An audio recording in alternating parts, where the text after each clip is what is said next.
Ladies and gentlemen, welcome to a fantastic new edition of our grand final. It's a different timeline here in this ETF2L season, and I am joined with the all lovable continuous states and pillars of our timeline still. It's going to be Beta and our co-cast, and we've got Samus covering the production. How are we doing, Beta? Doing good. I am almost completely over land death, unlike some of these players. You know, I was kind of a hipster. I basically had it on the Sunday. That's where land death hit me. So it was quite the grand final for me. And then when I'm going home on Monday, I was pretty bad. But at this point, I'm over it, baby. I'm fine. Yeah, I'm not really a LAN death kind of guy. I'm more like a LAN burnout sort of man. I think I was a bit worse for wear in the old voice department, but I've delayed it as long as humanly possible for this ETF12 season. I managed to sneak into the grand finals. Don't know what sort of bias Dum-Tum's got with me, but here I am. Hey, hey, hey. Anyway, if you're living under a rock, Beta, or you're still living in LAN land over from the previous week, this is ETF12's 6v6 Autumn 2022, or Season 43, I think. Yep. Oh, now I lose track. ETF2L's naming scheme has won, and I have forgotten. But yeah, it's going to be a grand finals of Witness Gaming versus League of Shadows. Wait, though, I've picked up the wrong script here. What's going on here, Beta? Yeah, we were all expecting TF2 Easy to be in this final, no problem. But no, League of Shadows, they lost the first map. Everything was going according to plan, and then I don't know what happened, if TF2 Easy just kind of let the foot off the gas, didn't really respect League of Shadows enough, or if they just all of a sudden ran into all of League of Shadows' good maps and they stepped up majorly. I'm not sure, but I think what we can expect here is like a super motivated League of Shadows. They're not even using Delhi still, by the way.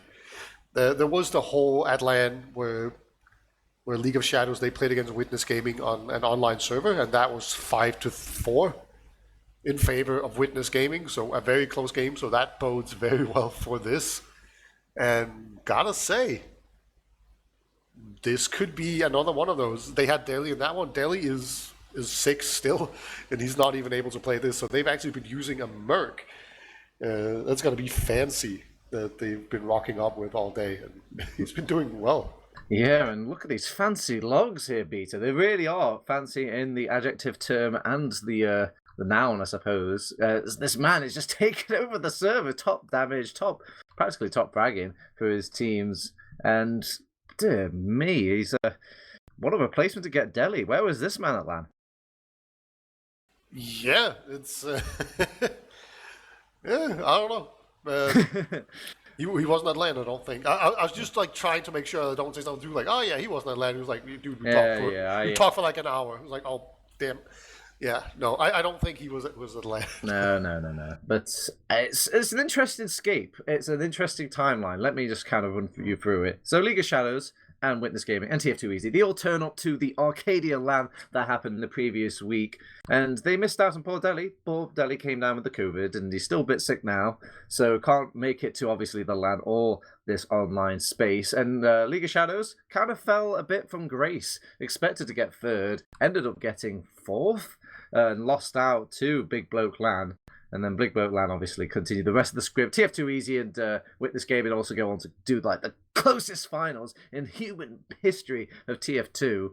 And now we come to the online space where everyone is a bit maybe kind of gassed out, apart from maybe League of Shadows, who then played their online game at LAN with Delhi against Witness Gaming. That was a ridiculously close game as well. So League of Shadows are almost having like a redemption arc within their own land space online. Now they're continuing that online redemption arc in this anime ending of season 43.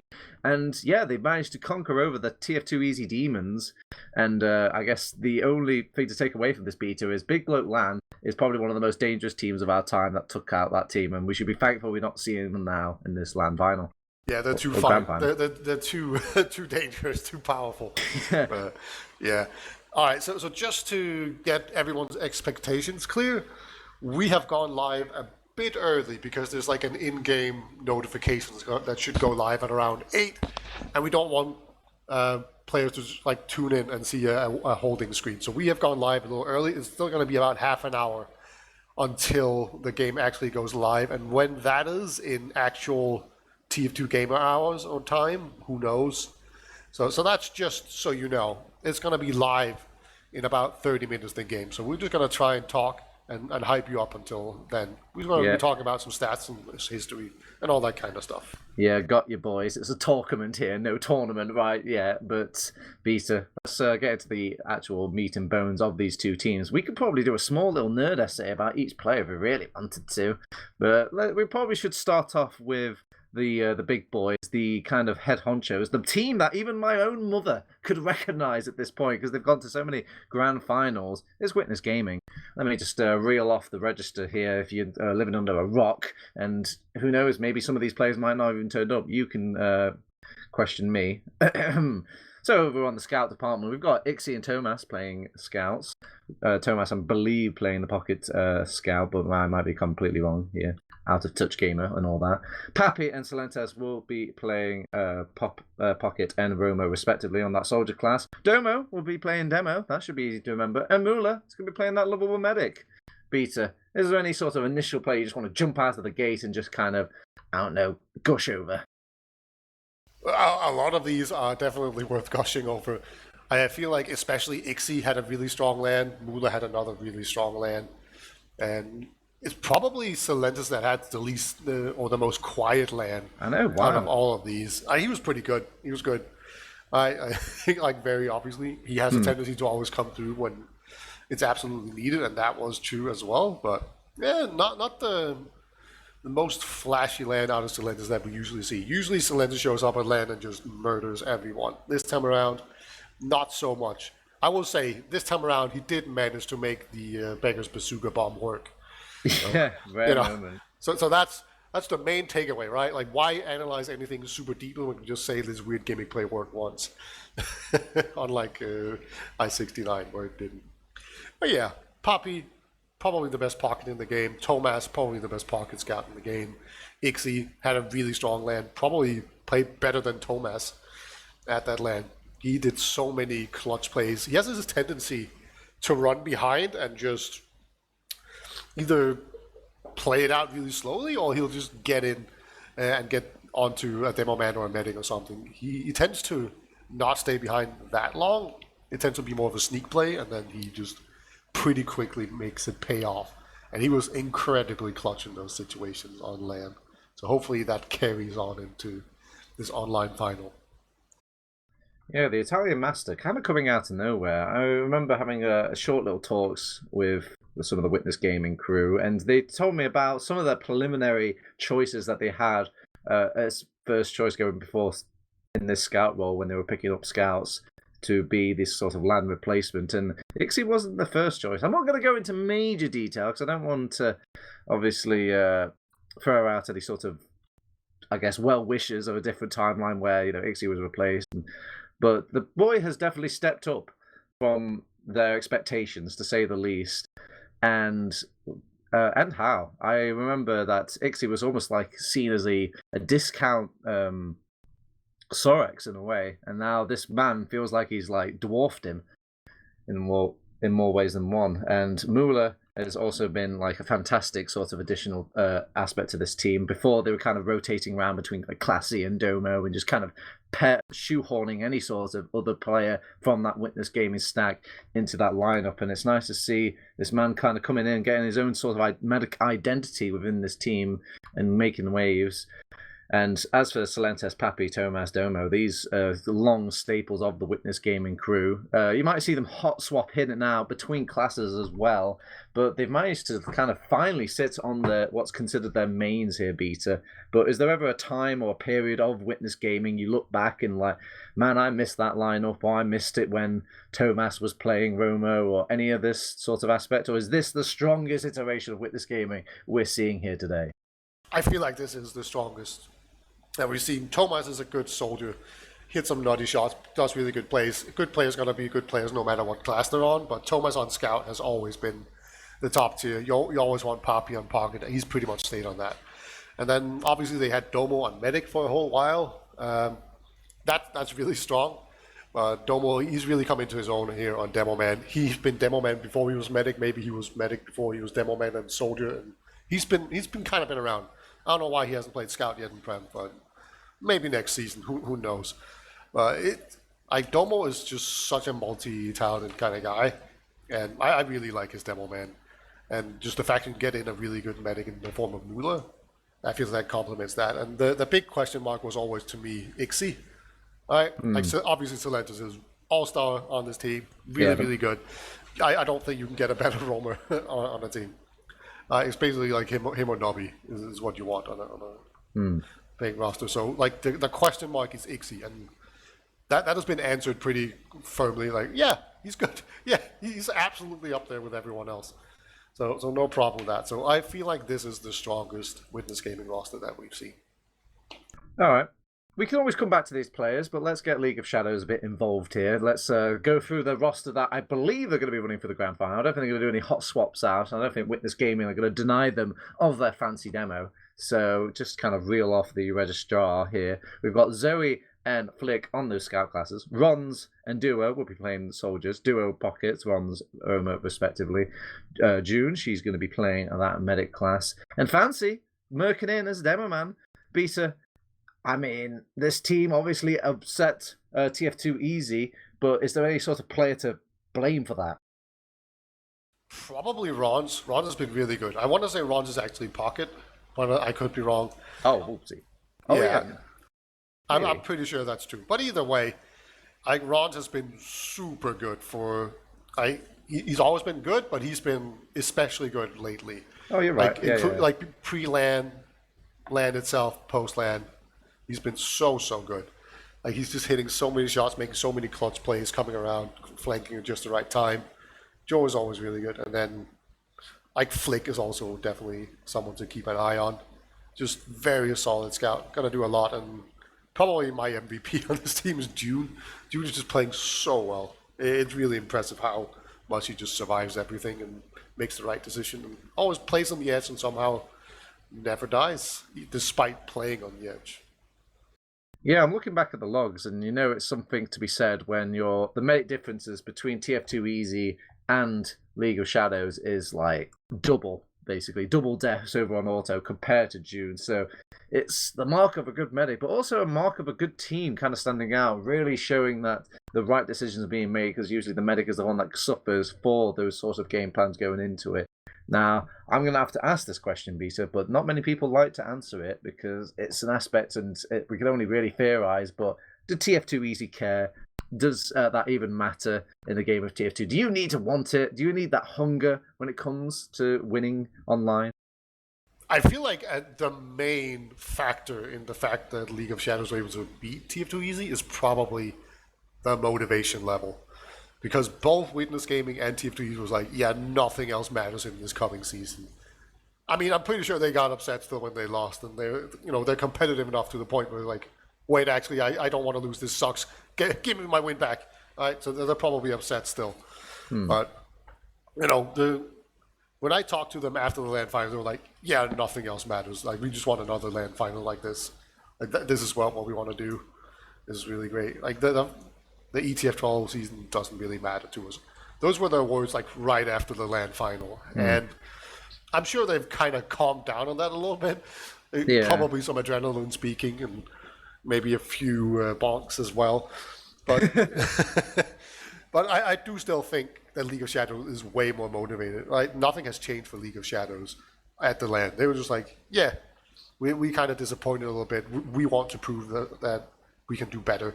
We want to do as well as we can in ETF2L. They still have everything to prove and play for. Nothing has really changed for them. Whereas Witness Gaming and TF2 Easy are probably a lot less motivated. And question is, of course, Witness Gaming, how motivated are they? Because I can't imagine they go into this not caring, but also at the same time, they've probably been prepping for TF2 Easy, if they've been prepping at all. And prepping is good. If you wanted to find like a brief mini preview, that we did mention that there was like a LAN edition of their ETF2L week game a little while back. You can go find that. So And I'm pretty sure Witness Gaming were trying to sharpen up as much as they could at that time period, ready for LAN. So that's quite a sharp Witness Gaming. While League of Shadows, they were kind of struggling. They had to obviously bring in Delhi from online in that online space. But League of Shadows, I feel like they are in a stride right now. This is a birth of what could be one of the greater teams out there. If TF2 Easy were ever to fall off the mantelpiece, or if Witness Gaming would decide to not even keep competing anymore, League of Shadows have shown that they have some potential on this squad, and players could be even seen to be into exchange in coming into the future. Usually see these third place teams kind of being picked apart for talent from the top teams, and I don't know, do you think you could see that happening on League of Shadows? Will this team be taken away for parts beta, or is this team really a team in this Team Fortress 2? It's hard to tell because I feel like this is only their second season of really being relevant, right? Like I think they got third last season, and then this season they got even better. So obviously, just by going by process of elimination next season, they get number one. Oh, So I don't know if this beating TF2 Easy maybe makes them more likely to stay together. They do. Success tends to breed stability. That's a real thing in TF2. But yes, even it then, is. yeah, but even then, things tend to be pretty unstable just because a lot of TF2 players are playing TF2 in a time of their life where a lot of changes are happening, where they go to school and they change school and they go to university, they stop university, they graduate, all sorts of different things are happening. So just very naturally, some people are unable to play, and that can cause teams to destabilize that way. So yeah, I'm not sure what's going to be the case. You can't really plan for someone, starting at university and being unable to play at the same time as before. So, well, maybe that's going to cause things to collapse for them. But outside of that, I feel like they should just stick together because they got something really good going. And they are a collection of players that were all good, but didn't quite have what it takes to be at the top of tier 2. And then together they've made it so that that's actually not true anymore. They are absolutely competing at the top of the game. Now, Beta, we've got obviously a bit of time to fill, so I'm going to deviate from the players a bit, and I want to talk about that subject matter a bit more. We don't really talk about it too much here. We're usually very in-game, but we don't. TF2 is a game about longevity and almost team management as well. And you bring up breaks in TF2 into the season, in these periods of our lives, and is there like ones that are more devastating than others? Is this winter break that's coming up? Christmas time is literally around the corner. Do you think that is going to be a harsh time for these teams, or is this one of the more kinder periods in the year when it comes to team management? I think that's one of the best times of the year, basically, because everyone tends to have, like a week or two off. It depends on the days. This year, it kind of lines up poorly with the way Christmas is on a Saturday, so you get less time off. But in general, just the period between Christmas and New Year, that's just TF2 heaven, right? You just play. Like, what else are you going to do? You're not working, you're not studying. Yeah. So, absolutely, it tends to be that during like summer breaks and winter breaks, and you do better, a little bit less in the summer because there are things like beaches and girls with not that much clothes on walking around outside, right? Like, you want to get out there, but in winter, no, there's nothing really happening outside. No. I'm telling you now, the average TF2 player does not care about girls. How dare you, Beta? We are a Alpha Sigma lot focused purely on the in-game actions. But another point I like to bring out about Christmas time is like those upgrades in hardware, Beta. You can't always turn up to LAN and get some rental involved and get your 240 hertz PC out. Sometimes you have to kind of write to Santa and hope that you get your upgrade, and that's your TF2 season kind of set up pretty. Oh boy, have I written Santa for PC parts. Holy hell, man. I need it more than anyone else, I feel. Please, Santa, please. Does it matter though with TF2? Do you think like getting these upgrades and across the period does kind of bring a player a bit online, or a bad player is always going to be a bad player? I mean, a bad player is always going to be a bad player, and a good player is always going to be a good player. But like having good hardware is going to make you better, and having good internet is going to also help you not be bad, and it's going to be a lot less frustrating. I feel like the time in my life where I was the most frustrated with playing TF2, and I was like on that upward trajectory, I was improving a lot. I was playing a lot of the game getting better. The main thing that really stopped me in my tracks would be bad internet. So that's a real thing that you want to make sure you have under control. Yeah, it doesn't hurt as well having those scouts get those monitor upgrades and all that. It used to be the end all be all, maybe a little less now. So now, as I think just doubling those sort of hurts every now and then, I think isn't as dramatic as it once was. But yeah, new hardware over Christmas. Obviously the lull, the little period of time where you're allowed to play just TF2 and fill your time with if you're not distracted with any other games or gifts or anything. And also the number one factor in beta's eyes as well, girls have more clothing on over Christmas period. Yeah, you can't just go outside and enjoy the show, right? They're just wearing heavy coats. It's horrible. Get in the server, boys. You're only looking at some red and blue, not looking at any other sort of pale shades. All right, so now let's get into the state of ETF2L a bit more. So this is obviously the autumn 2020. We're in the grand finals, and we are treated, actually, compared to the Arcadia land, because we could only possibly do 3 golden caps here in this grand final, because it's only a best of 3. No best of 5 here. Long slug worth of a match. Are you thankful at least for that, Beta? Or did you like the best of 5 marathon that we did the other week? I'll be honest with you. As I said, I was kind of sick when we were doing that final. I was feeling kind of bad. My throat was kind of hurting. And at the end of map 2, I was just like, okay, just let this end, right? Just final roll, let me go to bed or go to the bar or whatever. Just let me suffer in peace, right? But as soon as we got like halfway through the Viaduct game, I was like, okay, just let this last forever. This is awesome. Let's go. I was in. I didn't care anymore. This was just great. I just wanted TF2 Easy to win so badly, and I was so happy when they did. And then when it went into overtime and everything, and I was just hurting and feeling terrible, I was like, yeah. I want this, more of this. I don't care how I feel. Like, this is legendary. Who cares about a frail meat body that's collapsing? Yeah. Usually want it all in one way or all in the other. And I'm glad we got a little, page in the history books as well. It was nice to be a small little footnote along that with all these players. But it is a different game playing that best of 5 compared to the best of 3. Do you think, or do you think that marathon session still kind of kicks in a best of 3 environment? Not to the same degree at all. And there's always this looming threat of things just ending, right? If you get behind like 2-0 on map 2 and you lost the other map, it can be so quick. In like 10 minutes, you're just lost, right? And the final's over. That's just looming at all times, I feel, in a way that's just not the case in a best of 5. So in that way, it's much more of a short game, a best of 3. And I kind of like best of 3s more, I gotta say.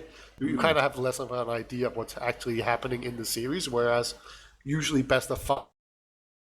Nope. I do hope that it's my internet that's still working and not Beta's internet, but excellent point, Beta. I was also going to bring up the aspect as well as like best of 5, more of a test around your entire map pool as a long list collection, as you haven't got really much maps to dodge or hide away from here. But in a best of 3, you just need to be an expert in a few select fields of your map. If you can just get your map underway and kind of pinned down to an essential sort of core perfection here, you're going to sit pretty in a lot of cases in ETF2L compared to online, at least in this best of 5 situation.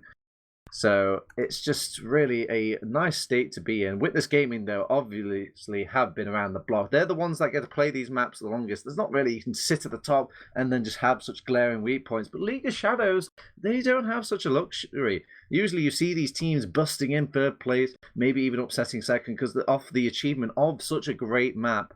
And I think a good example of that for League of Shadows is that King of the Hill map, that product that I was looking at a little bit in the logs. We even see a bit of it shining throughout that ETF2L journey. And I can only assume that when we do get the map picks in my hand, and maybe even Beta alongside to discuss it with me, that we'll be seeing product in some sort of shape or fashion from this League of Shadows teams. But it could also be a bit countered and denied by Witness Gaming. They will come into this with a little tiny advantage of ETF2L sort of winning scheme. You know, you win upper bracket final, you're gonna get some kind of reward here in the grand final. So I think I probably has it in the rules somewhere. I don't think it's as generous as the Arcadia Land though. Arcadia Land flat out giving both the bands over to a witness game and during that. I'm back. He's back, baby. He's back. He's bigger. He's better. He's beater. How are we doing, my son?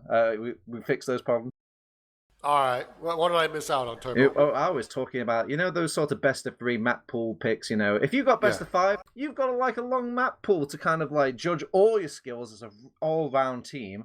But if you just got a best of 3, you could just turn into a bit of an expert beater. Maybe if you just get those 2 cough maps under your hat, maybe that's all you need going into a victory.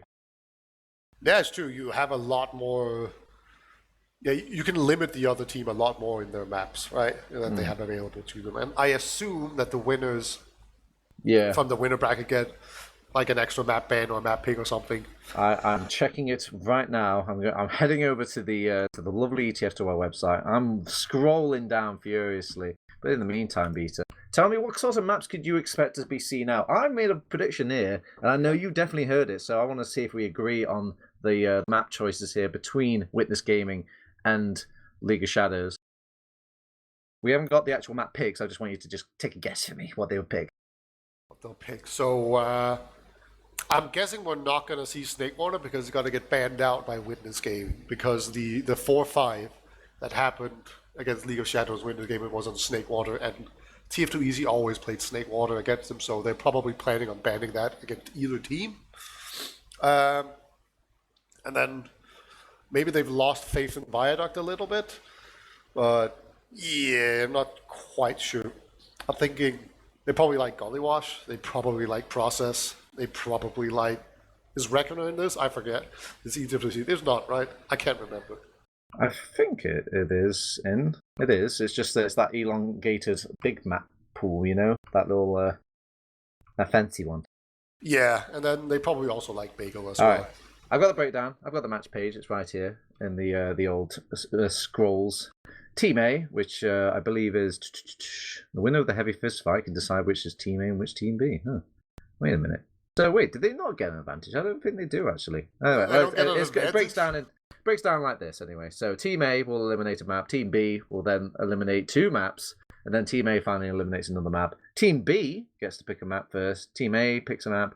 Team A eliminates a map. Team B eliminates a map. And then you get the remaining map as the decider. So I don't think throughout all this it's anyone gets a particular advantage going to the upper bracket. Wow, that's an ETF2L moment if I ever saw one.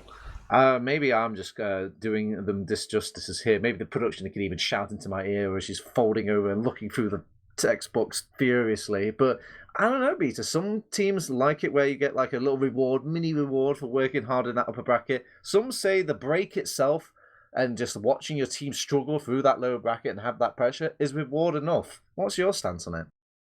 So my stance is that technically the reward you should get is you get an extra map win, and that's the most fair thing. An extra map win? Yeah, but that is also really boring to watch. It's too powerful in these kind of series. That is powerful, yeah. Yeah. So I kind of like that that's not what we're doing, but you should probably just get like a lot of map picks. I almost feel like you should just get all the map picks. I kind of want that to be the case because you should get a giant advantage for not being knocked down there. But the map advantage has always been too big. It's too oppressive, and it makes finals anticlimactic. So I like that that's not what we're doing. What do you think of the NA system? I'm not sure if they use it too much now, but once upon a time, you had to beat them in not just one best of 3, but like another best of 3 to reset the entire shebang in a sort of upper bracket advantage. Is that just too much? Is 7 hours of TF2 just too much, Rita? Yeah, that's too much. That is, nobody wants to sit through that, not even the players, I don't think. I remember some very infamous examples where I would start watching the ESA Grand Finals and then I have to go to bed because I'm a poor Euro and I need to go to bed at regular Euro times. I wake up, the birds are chiming, the sun is shining, and the poor production in NA is still going as they're still going into their like sort of legendary long comeback sort of games in those sort of online spaces. And that was definitely a game of marathons for not only the players, but the production as well. But, I feel like I'm kind of fortunate. I'm happy that I'm more towards the leaning this end of kind of having things reset. At the end of the day, I just want both the teams to have things as close as possible and set to like an even standard. Yeah, you get the upper bracket. Maybe an extra map ban is always, is nice enough to shimmy through. But I don't want two teams kind of coming into it and then like, Goliath also being enabled a bit more against David. But maybe that's just my 2 cents there, Beta. Maybe you can convince me otherwise. I mean, we can all agree that giving them no advantage makes the final more exciting. It's just not really fair. All right, fair. So it depends. What's your feeling on, like, where do you lie on the justice scales? Do you care about justice, or do you care about like actual entertainment? I'm like a pretty heavy on justice. I think the better team should win out and should have no too many factors about it. But it's almost like, what do you consider the better team? The one in the moment, the one that's playing just the grand finals in a vacuum, or across an entire tournament as well? If a team is on fire for the entire tournament and then like have nothing going into grand final, and then they have an awful enchilada going into it, and then the grand final is absolute poo because they've got nothing else kind of helping them out or nothing really kind of assisting them on that journey, some people will feel a bit betrayed by that. And I can understand as well, but I feel like if you get to this caliber, this prem level, maybe these little advantages aren't even needed, really. And you're right, I am a fan of the hype, but then again, I don't play the game. I'm a watcher. We'll pick the watcher's advantage, after all. Yeah, I do like playoffs. I think they're more exciting than just the league play where you just give out a medal at the end of the season. Right, like as you see in like football leagues. Yeah, you do get those dead weeks as well. Yeah, where oh boy, they're a bit pie and face moment as well for some previous ETF2L seasons, way back. This is when I was playing, for Christ's sake, and teams would just not care anymore. But it would really matter to some other teams if they got like second or even first for some of them. But if their own personal season just did not matter, then they didn't really try, or they would kind of throw and upset the kind of competitive sphere of things, and that's not the spirit. Yeah, but it doesn't matter how you design your league, you're always going to have the last couple of games be in danger of not mattering because of everything that has transpired until then. Yeah. So it kind of feels like a reality problem that you can't fix in any kind of good way, not without getting overly convoluted or complicated, or just giving people, like, rewarding them for failing, basically. You can't fix it without doing that, and that feels unjustified in every way. So. All right, Peter, it's 28 minutes. We're almost done with our tournament, and we'll be continuing with the end we'll talk forever, Turbo. About tournament. But I'm pressing F5. I'm refreshing this page. I'm seeing no map picks. I'm seeing no STV right now. Is this like a team's like scrimming at this point? What are they doing? What would you even fill the time if you're a player before the grand final? What's the best course of action to make sure you're nice and sharp going into it? Make sure you're hydrated. Always do that. Oh, good call. Make sure you've got like a bit to eat. Not too much. Just get like an apple and like some cookies or biscuits or whatever. I don't know what you're eating at Christmas, but get something nice. Like probably some sugary, some fruit, something like that. And then just play some DM, warm up, or stay warm is probably the case for these guys because they've already played. So just get in MG, get in DM servers, jump around on maps, and make sure that you talk things through with your team while you're doing that. Come up with the different strats. I don't think like a proper map talk is something you're supposed to do now. I think it's just going to be like follow your training. Yeah, and what's your emphasis point, right? You can just say like, okay, we're not going to allow Silentus to jump in and be effective, like just solo, or maybe you're going to go like when he does that, we will never allow Gazi to run behind. Oh no, sorry, not Gazi. Like allow Ixie to run behind while that is happening. I mean, if that was on your list, mission accomplished. Tick that one already off the list. All right, Beta. So obviously these teams are kind of just killing time at the moment, and so are we. There are a bit of delays coming out. I'm not sure if things are going interconnected, but I wanted to ask if this warm-up game I guess you could kind of look at it in that way for League of Shadows, where they played against TF2 Easy. Is that a valuable thing, or do you think those old risks are getting tired playing so much 3 maps of TF2 before they have to play potentially another 3 maps here? That's a good question, and I think in general I would prefer and rate the team higher that's actually warmed up and played against tough opposition already.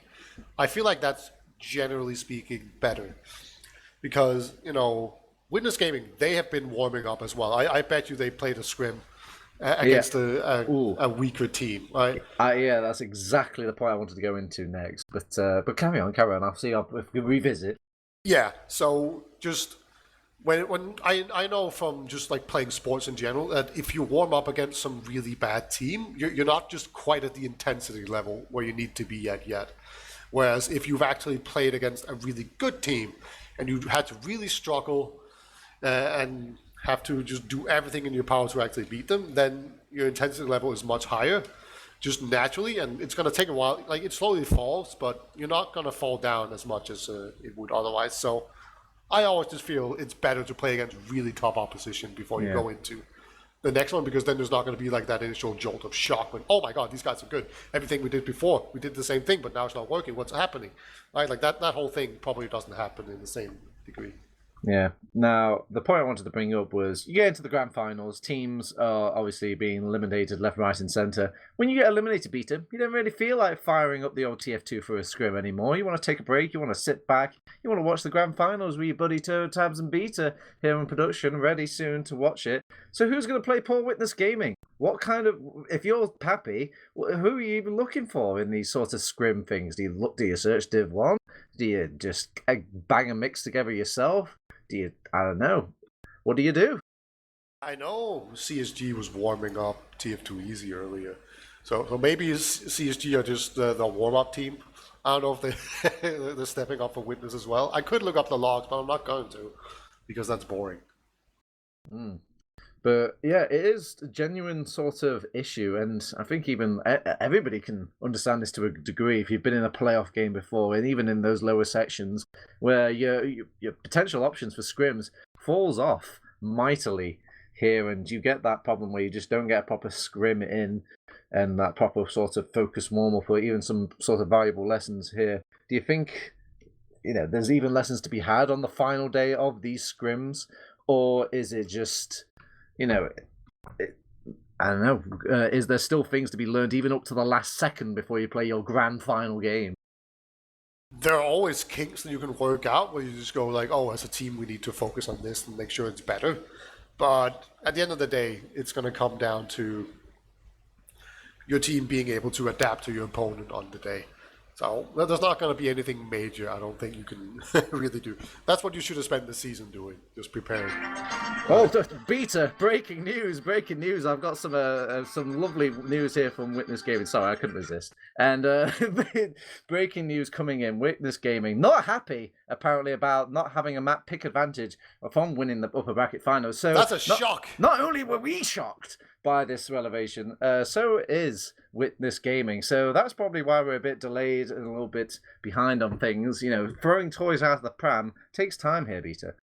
Yeah, ETF2L moment. I said it earlier. They were mentioning this as well. They were really happy about the extra map ban advantage that they got. It actually felt like they were getting something out of being the top bracket. Whereas in ETF2L, you just get nothing. And I feel them. I understand why they're upset by that. But, those are the rules. No reason to wind yourself up before the match has even started. All right, we're getting somewhere. We're getting some text. We're getting some STVs. We're getting a roll in here. We're getting some news as well. So let's talk about the dynamic of the player versus ETF2L. This is going to be fun because Samus can't say a single word to chime in during all this discussion. A big prominent member of ETF2L, Peter. But so, what is the relationship like between your player and ETF2L? Are these players always throwing their toys out of their pram? Is ETF2L to blame? Well, ETF2L is always to blame. This is a fact. If you see an ETF2L admin, make sure you tell them that they're doing a terrible job. Especially at LAN. They appreciate that the most. We don't mention the fact that it's an organization that has somehow lasted for 43 seasons. That's incredible. Yeah, That's actually insane that they're that consistent. but it is a thankless task playing the ETF2L admin here. But is there a classic point of these fans or these players in their sort of grand final games? If if you've got Kado in your ear, kind of moaning up a storm, do they actually change on policy, or is ETF2L grand law in the Euro spaceland?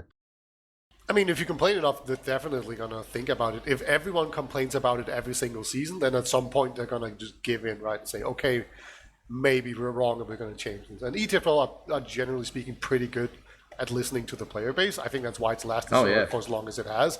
Like, complaining now is not going to make things change for this season. Absolutely not. But maybe next season is where we're going to see the change happen. So, yeah, complaining is worth it. And if you have an issue with the league, you should absolutely say it, because they do tend to listen, and eventually they might even change things. Any sort of infamous examples that you can remember, Beta, where like people like Pappy and Witness Gaming and the rest of the bros kind of saying like, hey, where's our little advantage? Did they actually buckle in the moment, or is it very much like next season, next change? I mean, just look at the map pool, right? How many times that has changed. That's just people whining. Because if Egypt had just changed the map pool like they thought was cool, then it would have been a very different sequence of events, where you just see some maps come in, they get played a while, then they go back out again, rinse, repeat over and over. But that's not what we see. We see like a map come in for one season, and then everyone just complains so heavily that you just go like, okay. We're going to get rid of this. Maybe when it's get improved a bit, it comes back in, and then we all complain again. And they're like, what? I don't understand. I thought Freight was good now. No. It's still bad, right? So things do change like that, and it's most easily recognizable in the map pool. But we also see with different plugins, we see it. Rules is probably the biggest, most infamous example. The amount of times I've heard players complain about rules, timings, whether these rules get enforced as well. The ETF2 are surprisingly lenient on a few of these. I think we've felt the sting of it most as casters, where we are watching a team scrim before our very eyes, and they should have been live like 10 minutes ago. Yeah, that's just a thing that happens. That is just birds and the bees, my friend. Just there's a thing in our lifetime. Yeah, 21-15 is a lie. It's a suggestion at best. Yeah, that's just where it's like, you're supposed to start at 8 with your first scrim, and then you play 2 maps of 30 minutes, and then there's like a 15-minute break between them. No, like a 5-minute break or 10-minute break or something, and then there's a 5-minute break again, and then you start the next map with that's the official, 5 minutes after you ended the other one. And that's just never holds up, right? Never, ever, ever. So they tend to be later than 21-50. I'm going to play a fun game with you, Beta, while we're waiting for all the players to barrel in to our server here. But, so, Beta, pillar of the community, why don't we put you in charge for a little bit? If you could go back in time, look at those sort of ETF2L rules that you wanted to change here. And I know there's something in there that you definitely want to change. Yeah, this is why I can't be allowed to be an admin, because I would just ban Heavy and Engineer so damn quickly, right? And there's like, no, we can't do that. They're an integral part of the game. You're like, yeah, they're an integral part of the worst part of the game. Just ban them, right? So you can't do that. But I'm going to throw you some controversial points in the ETF2L timeline here, Beta. You tell me where you are, and I'm basically making you pick sides right now and kind of cutting your player base in half, ready for Caster of the Season vote coming into it. Oh, I'm a genius. All right, so there's obviously a point that people were talking about, this plugin. Does TF2 need a plugin? It's come up a few times, come up a bit more recently as well. And are you a yay or nay for a TF2 plugin comparatively? I'm kind of yay. We sort of have it already, right? Like we have the rockets go through teammates thing. That's the best plugin ever. I feel very strongly about this. We also have the gunboats don't they always absorb the damage no matter what, even when you hit other players. Oh, and what a change! Yeah, and that's like a pro mod kind of thing, right? Yeah, it is very server side though. What about those days where they were talking about having like a pro mod client that you had to like boot up, very ESA style? I kind of don't like that, because it becomes too separated from the game itself. And also, if things are too different from pubs, I don't want to have people to relearn the game. Interesting. So you're a man that will cut out about 20% of the classes in the game, but you will not have a separate client because it's too different from the game. Yeah, and you don't want to rely on a client. I feel like that's too. I agree. That's gonna break, and if that guy gets arrested because he's a dumbass, right? Like then all of a sudden, oh wait, we don't have a coder for this, or maybe he's on holiday, and Valve decides to make the only update they make the entire year on those 3 days that he's unavailable, and now we can't play these finals, right? So I don't like making us rely on other things, whereas these plugins are pretty. They're relatively minor. If we had to play without the plugins, we could do it, and the game wouldn't look that different. So I feel like that's a pretty important point where I don't want us to relearn any core mechanics. All right, I will throw this back to the teams eventually. I don't worry, I'm going to do a wonderful artistic job of reconnecting this. I'm going to do it right now. Behold. So, unlocks. Back in the day, was there any sort of points where you were like, ETF2L, I don't know about this? Don't like those unlocks of that time period. Was there any infamous points that stick out in your mind? Most recently, I don't like that they banned the market card. I don't think it was that bad. It made Soldier better. And medics everywhere begin to hate. Wait, you play medic? You were a medic? Yeah, and I played against pretty good hefty market gardener user. I played against DD5F a lot. Oh my god! It was never a big problem. I don't feel like sometimes you die to it, but half the time that you die to a market gardener, you have to keep in mind. You just have to ask yourself, would I have died to 2 rockets as well? And could you imagine Nubby yes. going into our Arcadia Grand Final and the man has a spoon? It would be a different time. I'm still mad that we played an I-Series LAN with Jay on Rome, Jay on Soldier, with Nubby there, and we didn't have market gardener allowed. I think that's a crime against humanity. Those medics, man. It's about that crime we were talking about at ETF2L. Got enough people complain about it, and the medics did kind of almost unionize at that point, and to get that change through, and it was a controversial time. Anyway, leading back to things now in my wonderful reconnecting segment to our current game. Are you liking the meta right now? Are these unlocks as good as it gets? Is this actually a pretty cushy time? Are you still thinking like, yeah, maybe that market garden that unlocks, that would make it perfect, but you're kind of happy that, we got like a few less banners involved. Is this a happy time for a TF2 meta between these two teams? Yeah, it's the funny thing about the meta is that it seems to change a bunch, and it doesn't really correlate with what you ban and what you have allowed with the unlocks. It tends to just be what the top teams are doing, and then that filters down into the rest of the competition. And I really hated the I-69 meta, where we were so passive. Super defense. Yeah, that was banners are galore. Bananas galore. Yeah.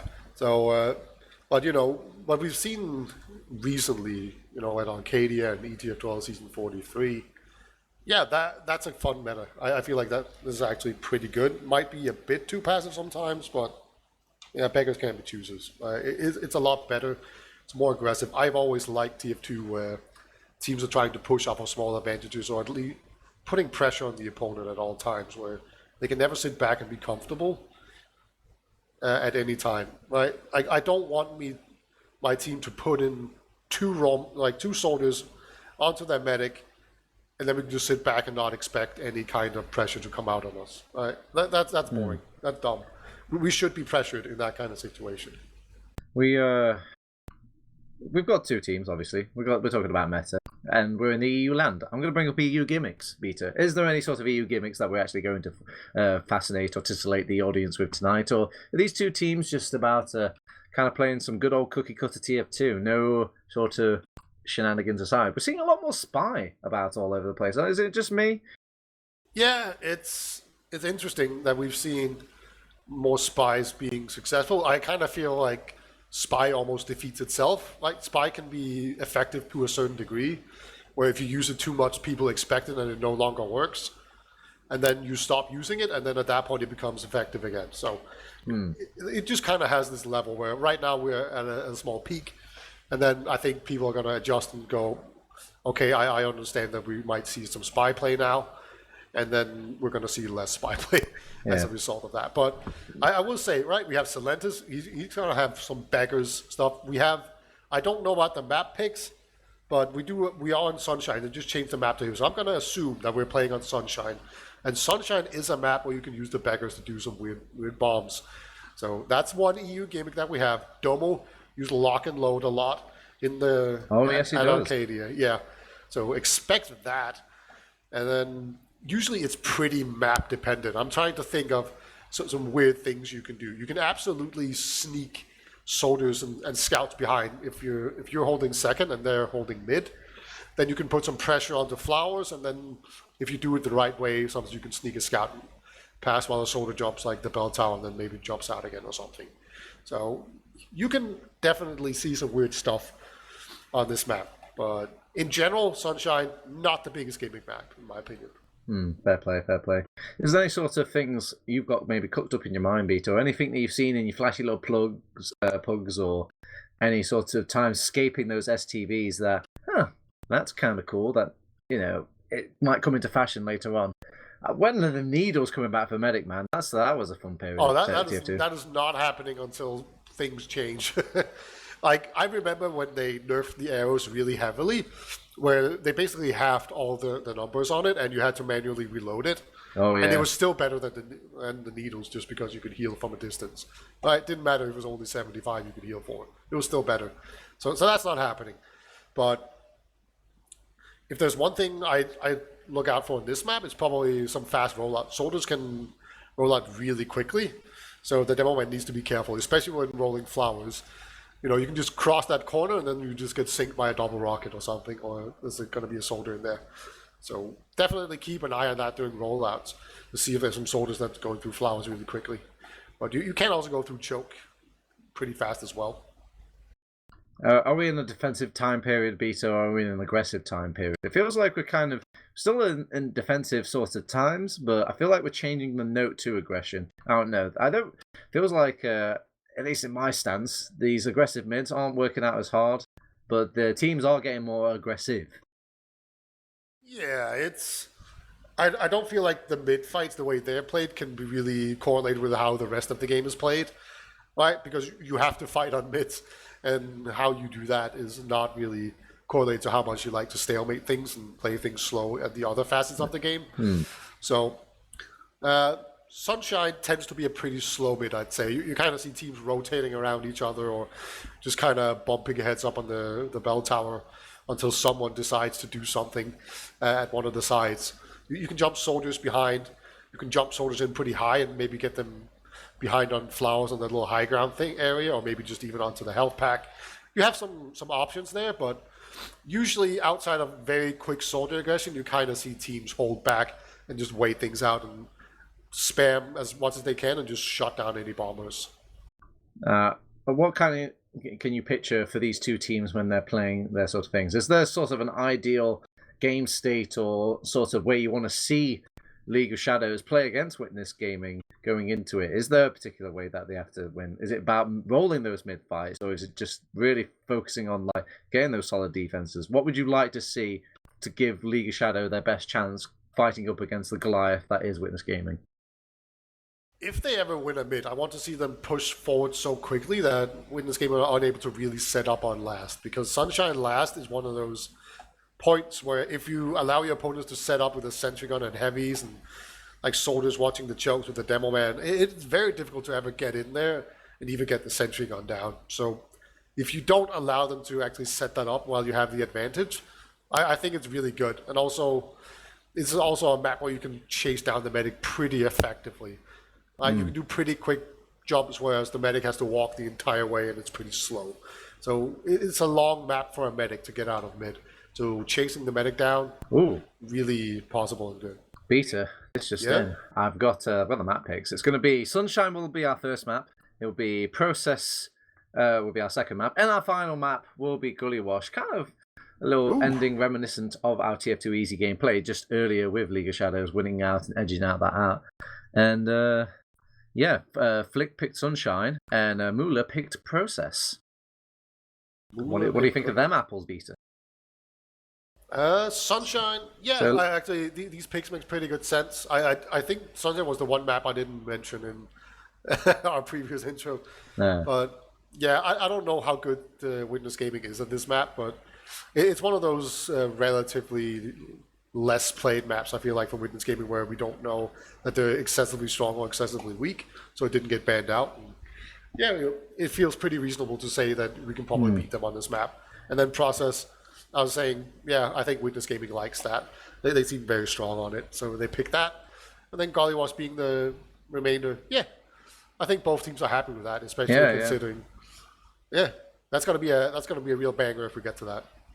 Yeah, Sunshine. I feel this maybe came across as a map picking process of not the actual process, but you know what I mean. The choice and functions of things was just because you kind of look at the map pool, you're like, okay, you don't want to pick this because Witness Gaming are good at that. Even if we're good at it, Witness Gaming are good at that. And they're good at this, and they're good at that, and they're good at this. And then when they're eliminated, all the maps one by one, what they've got left is Gullywash and Sunshine. I don't know. Is that true, or do you think they're a bit disappointed that they don't get to play the Koth map here, and maybe probably both banned out by Witness Gaming? I think they're fine with it. It's probably what they expected. They came out pretty publicly for it. I don't even know. Maybe they even banned Viaduct. It was like, nah, we don't want to take the chance any longer. They might have lost some confidence on it. Not sure. But I think Process and Gollywash are both maps they're really happy with, and even Sunshine seems to be a map that favors Witness Gaming playstyle pretty well. Not more than League of Shadows, I'd say, but it's a map they should be good on anyway. So no big deal. All right, we actually see teams readying up. Tournament is almost over. I know everyone wants us to talk forever, but we might be running out of time here, TurboTaps. All right, Beta. So I've got one last question. It's in the chamber for a long time here. It's ETF2L's 6v6 Autumn 2022 playoffs of our grand final. Who's going to win it, Beta, in your prediction? I think Witness Gaming is going to win it 2-0 in 5, and it's going to be 5-0, 5-0, the worst grand finals of all time, TurboTaps. What about you? Yep. I mean, that's a balance in our world of state things. I think you're probably right. It's probably going to end in a 2-0. But I've got belief in my League of Shadow boys. I think they're going to bring it to a nail-biter here, kind of a 5-4 situation on this first map, and then Witness Gaming kind of click back into place on their second map pick of their process. So, yeah, I'm going to join you. No devil's advocacy here. I was kind of kidding. I don't think it's going to be 5-0, 5-0. I think it's going to be much more closer scores. I think it's going to be like a relatively slowish game. I'm thinking like 2-3 or something. That kind of score with Witness Gaming, maybe like at the very end running away with it so they get like a few extra scores. So it's going to be like 4-2, 5-2, something like that. Just because they pressure League of Shadows into making some weird pushes because they're running out of time. So I think it's going to be closer than that. I think it's going to be some very entertaining games. We've seen League of Shadows be pretty good already. They should be better warmed up than Witness Gaming. I think there's a lot of things that speak to at least this first map being very, very entertaining. All right, okay. So Sunshine is going to be the map pick going in first. They decided to let League of Shadows in this sort of pick ban elimination process to let them go first. Usually the winning team kind of gets to pick first. Is there actually an advantage letting the underdog play the first map here? Or do you think that energy will kind of only fuel them? I always like being the underdog more. It's just way less pressure, and it kind of just allows you to free yourself of all your constraints. You can just play freely, make sure, and focus on good plays, whereas when you know you should win, you're kind of like, oh, I can't allow myself to win. I should be better. And that can be a source of frustration down the line as the game goes on. So I definitely favor the underdogs in the mental compartment. In the mental world. But do you think having the first map going into it is like there's such thing as momentum here, of emotional momentum? Yeah, because if they go in here, they actually win this first map. Nobody believed in them. They was like, no, we can actually win this. We already beat TF2 easy. We just won this first map. One more map and we're the champions. I could absolutely see them just believing in themselves so hard that they can will themselves to a victory. And while at the same time, Witness Gaming, they're just going to be like beside themselves and kind of shaken up and not really know what to do, and that could lead to a map loss. But we're live here, Oh, TurboTabs. we're live, ladies and gentlemen. Welcome to the grand final of our autumn 2022 ETF2L season. It is here. It's League of Shadows, a flick grand final. Feast your eyes as we're on our first map. The map pick for League of Shadows versus this gaming. I'm TurboTabs. I'm joined with Beta. And what's happening on this mid, Beta? And really aggressive push across the point there from League of Shadows. Going in very aggressive. They've gotten Mula so far, but actually, look at June. She's in the enemy choke. All right, so it was so aggressively across the point. They actually ran underneath the point and just got crunched really hard there by Poppy and Silentis. So this is currently on 2 HP, but it is fine.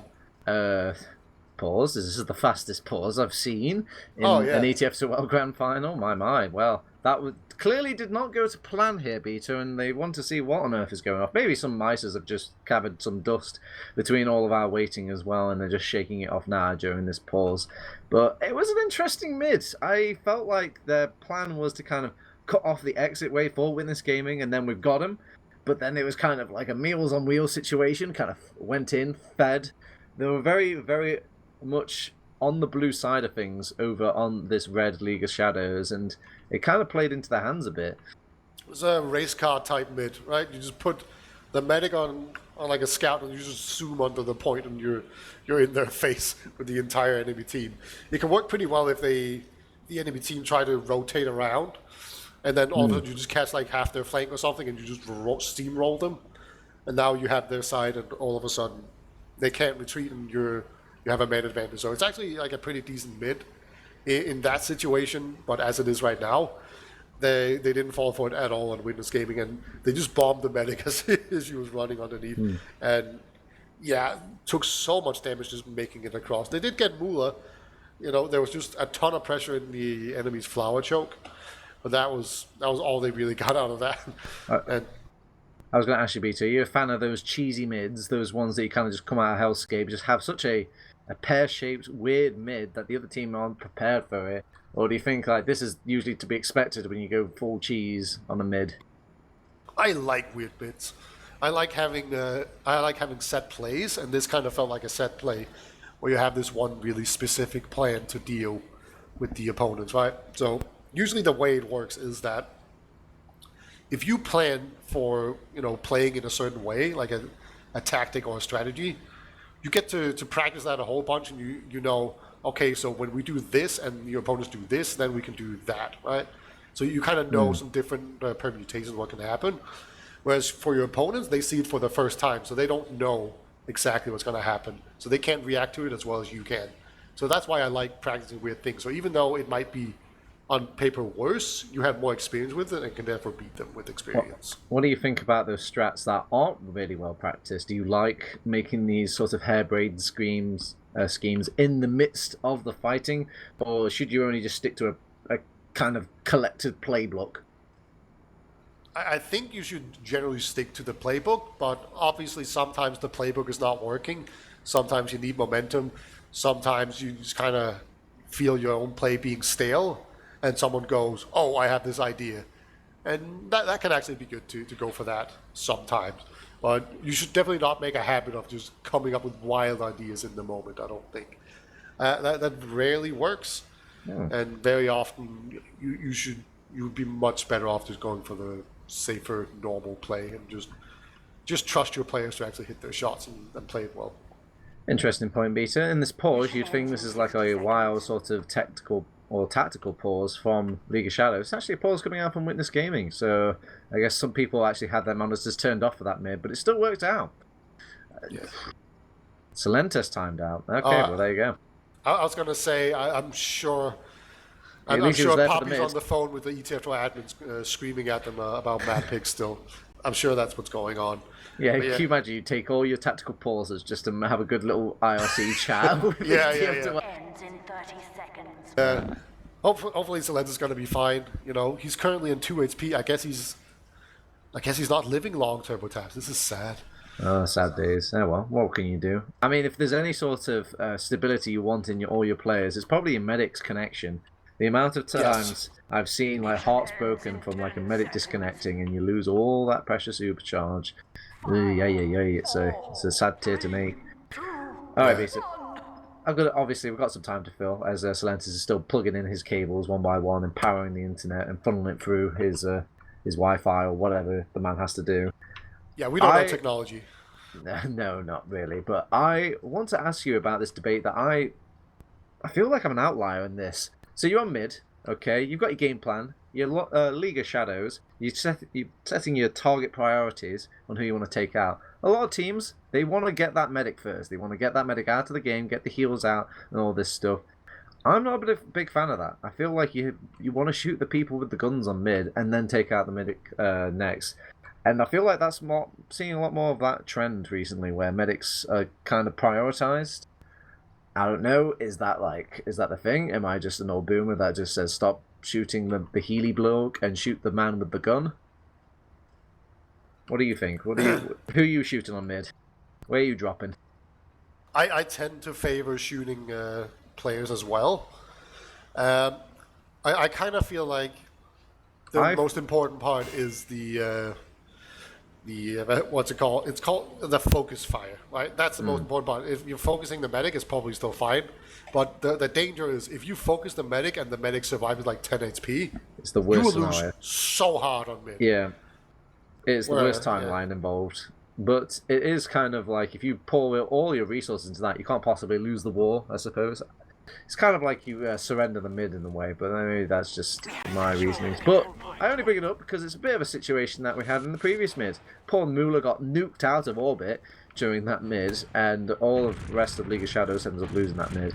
And it makes me kind of, bring up that thinking emoji for a hot second. But we're back in the game now. We're on pause. We've got some sentry guns being built, and we've got some sticky points on last, and it is very much a last defense here for the League of Shadows beta. Yeah, they're just going to hold on here. Obviously, it's an even Uber, so probably Silent is going to be denied so hard by a sentry gun that he drops his internet. That's going to be my guess is what we're about to see.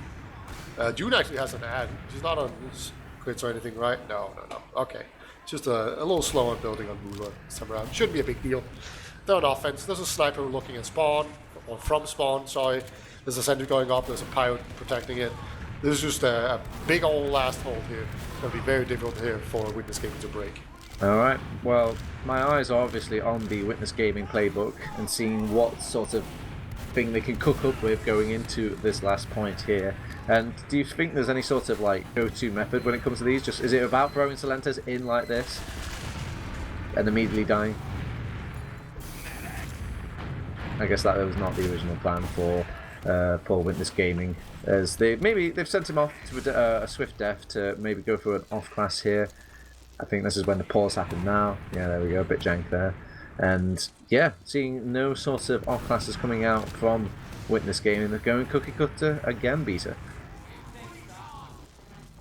I know you're stunned for words. You're absolutely stunned for words, as just kind of waiting out, see what they can throw at poor League of Shadows here. League of Shadows, they have to play the waiting game. They're just seeing if they can almost get a license to do something themselves, and it is kind of gentleman's rule for the rest of the squad of Witness Gaming to make something happen or kind of lose so catastrophically that they have to kind of be able to push out here over on League of Shadows.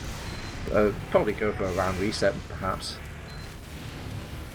So just kind of waiting alongside for Witness Gaming to fish out something. Domo seems to be favouring to kind of edge out and see if he can just... Oh, there we go. There's the first easy pick onto Ron's there. Flick dropped down for a hot second against the Stoneman thing. Duo rotates round like a good little roaming soldier to make sure he bolsters that sort of weakness with Ron's is left now. But they rotate round over on Witness Gaming. A nice sort of... kind of adaptation. They do lose Solantis, however, and Thomas. That's that sort of egregious, catastrophic event I was hoping for League of Shadows to have a reason to push out at this point. I'm back. He's back, baby. He's back. He's better. He's beater. I hope I don't have to keep saying that, beater. Yeah, let's hope not. My internet is... Oh god, my game crashed. It's alright. It's okay. You're not missing much. You're still on last. You're still on last. We've got some players exchanging their lives, trading pieces here, and we're kind of going back to the playbook of Witness Gaming. And that playbook, it's in the shape of a sniper here, Beta. It's Tomas, your buddy, your pal, your best friend, looking through down the scope. and I'm going to go and look down with him. He has got a dome in his eyes, not right under his crosshairs, however. He will miss the first shot, and that's the first reveal of the sniper for Domo. Actually going to pick onto Rons again, so this does open up. Dispenser down, valuable asset. Wow, Nick down, it's all ramping up here. Pappy will lose his life during all this, but it gives Tomas a bit more bravery to start fishing here. No viable Stig is above the door. Oh, June, half a second there. The sentry gun's even getting some sniper punishment here. Shame there's no head on that sentry. Yeah, if you could headshot a sentry gun, the game would be better, right? I think we all agree. I wouldn't mind that. Oh, Tomas goes down, though, unable to escape there from the lobby. Rons will take him down. Everyone's going to retreat back outside, wait it up. No one's really putting any pressure on, so it kind of seems like Tomas can just keep on going for these sniper picks or the suicide plays, and they're not going to get punished here. I think League of Shadows are just trying to run out the clock. There's about 1 minute and 10 seconds remaining here. Yeah, thank you for telling me that. I don't have such a HUD luxury as the round timer here. It was an I guess a last minute fault for the TF2 TV HUD. So yeah, I'll be honest with you, I'm just looking at the direct feed from Samus right now. Oh, now that's big brain. That's big brain. Dispenser going down again, but this is just feeding them into the pyro, doing all these shenanigans over on this flank-hand side, because that seems to be the major go-to for Witness Gaming, is just see if they can overwhelm ROMs, and they do accomplish it sometimes, but where do you go from there, Beta? The plan A works, but what is plan B if they even get a pick? Usually plan B is to force your way in enough that your soldiers can jump in and get the medic to pop. Maybe even with the demo man, you can kind of see normal. Yeah, it takes... tried to take down the sentry gun at least. About 20 seconds left, so if there's any time to push, it's got to be now. It's like a Hail Mary thing, and they're going for a slow push in on this left-hand side. They do lose Tomas to the sticky trap over on said right-hand side as well, so Fancy will even fish himself, try to get some eyes on some killers here in the lobby area. They throw out one soldier, it's a stalemate. Everyone to lose this round as we're going for a round reset, Vita. Yeah, pretty slow start there. We had like a car crash up a mid. Everyone just kind of blew up on League of Shadow. Then they set up on last, and Witness Game was unable to break it, and they weren't really even that close, I don't think. So that's probably a pretty good sign there from League of Shadows. If they can just hold last like that the entire time, it's very difficult for them to actually lose. Alright, starting off our mid. It's these two demo masters changing. Look, they're doing that sort of like scout taxi underneath, but they see the medic coming a mile off and they just kind of rinse him and mince him here, Vita. And when the dust settles, yeah, some skirmishes are going a bit more better this time for the League of Shadows, but it's just still kind of not the play, it feels like, for these pre-notions mids. Yeah, Flick is sneaking around. I think he wants to take a 1v2. Okay, he can't even block the point anymore, but hey, does a lot of damage onto the scout. Actually wins it. Flicky! He actually wins out against Ixie. And here, Domo, he's crying a kind of scary tear. Pappy comes around and, you know, party pooper, no cake for you, poor Flick.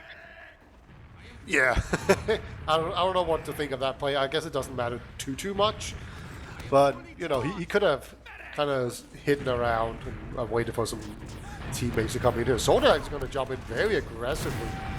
So Rons is now up on the high ground, actually doing a pretty decent amount of damage. He's going to just try to escape to go in there because they lost Zoe.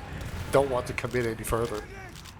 Yeah, you see Pappy kind of exploring these flanks a little bit, and they get in and get almost a 3 runs kill thrown into the side edge here. Salentes with a nice little equalizing kill and a follow-up kill on these sort of forward sitters here in the second point. I'm telling you, that second point is the most deadly thing for a last defense here, Peter. Yeah, there's a sentry gun, that's not going to do anything. They're just crouching on point. There you go. That's how you push last. Avoid it. Yeah.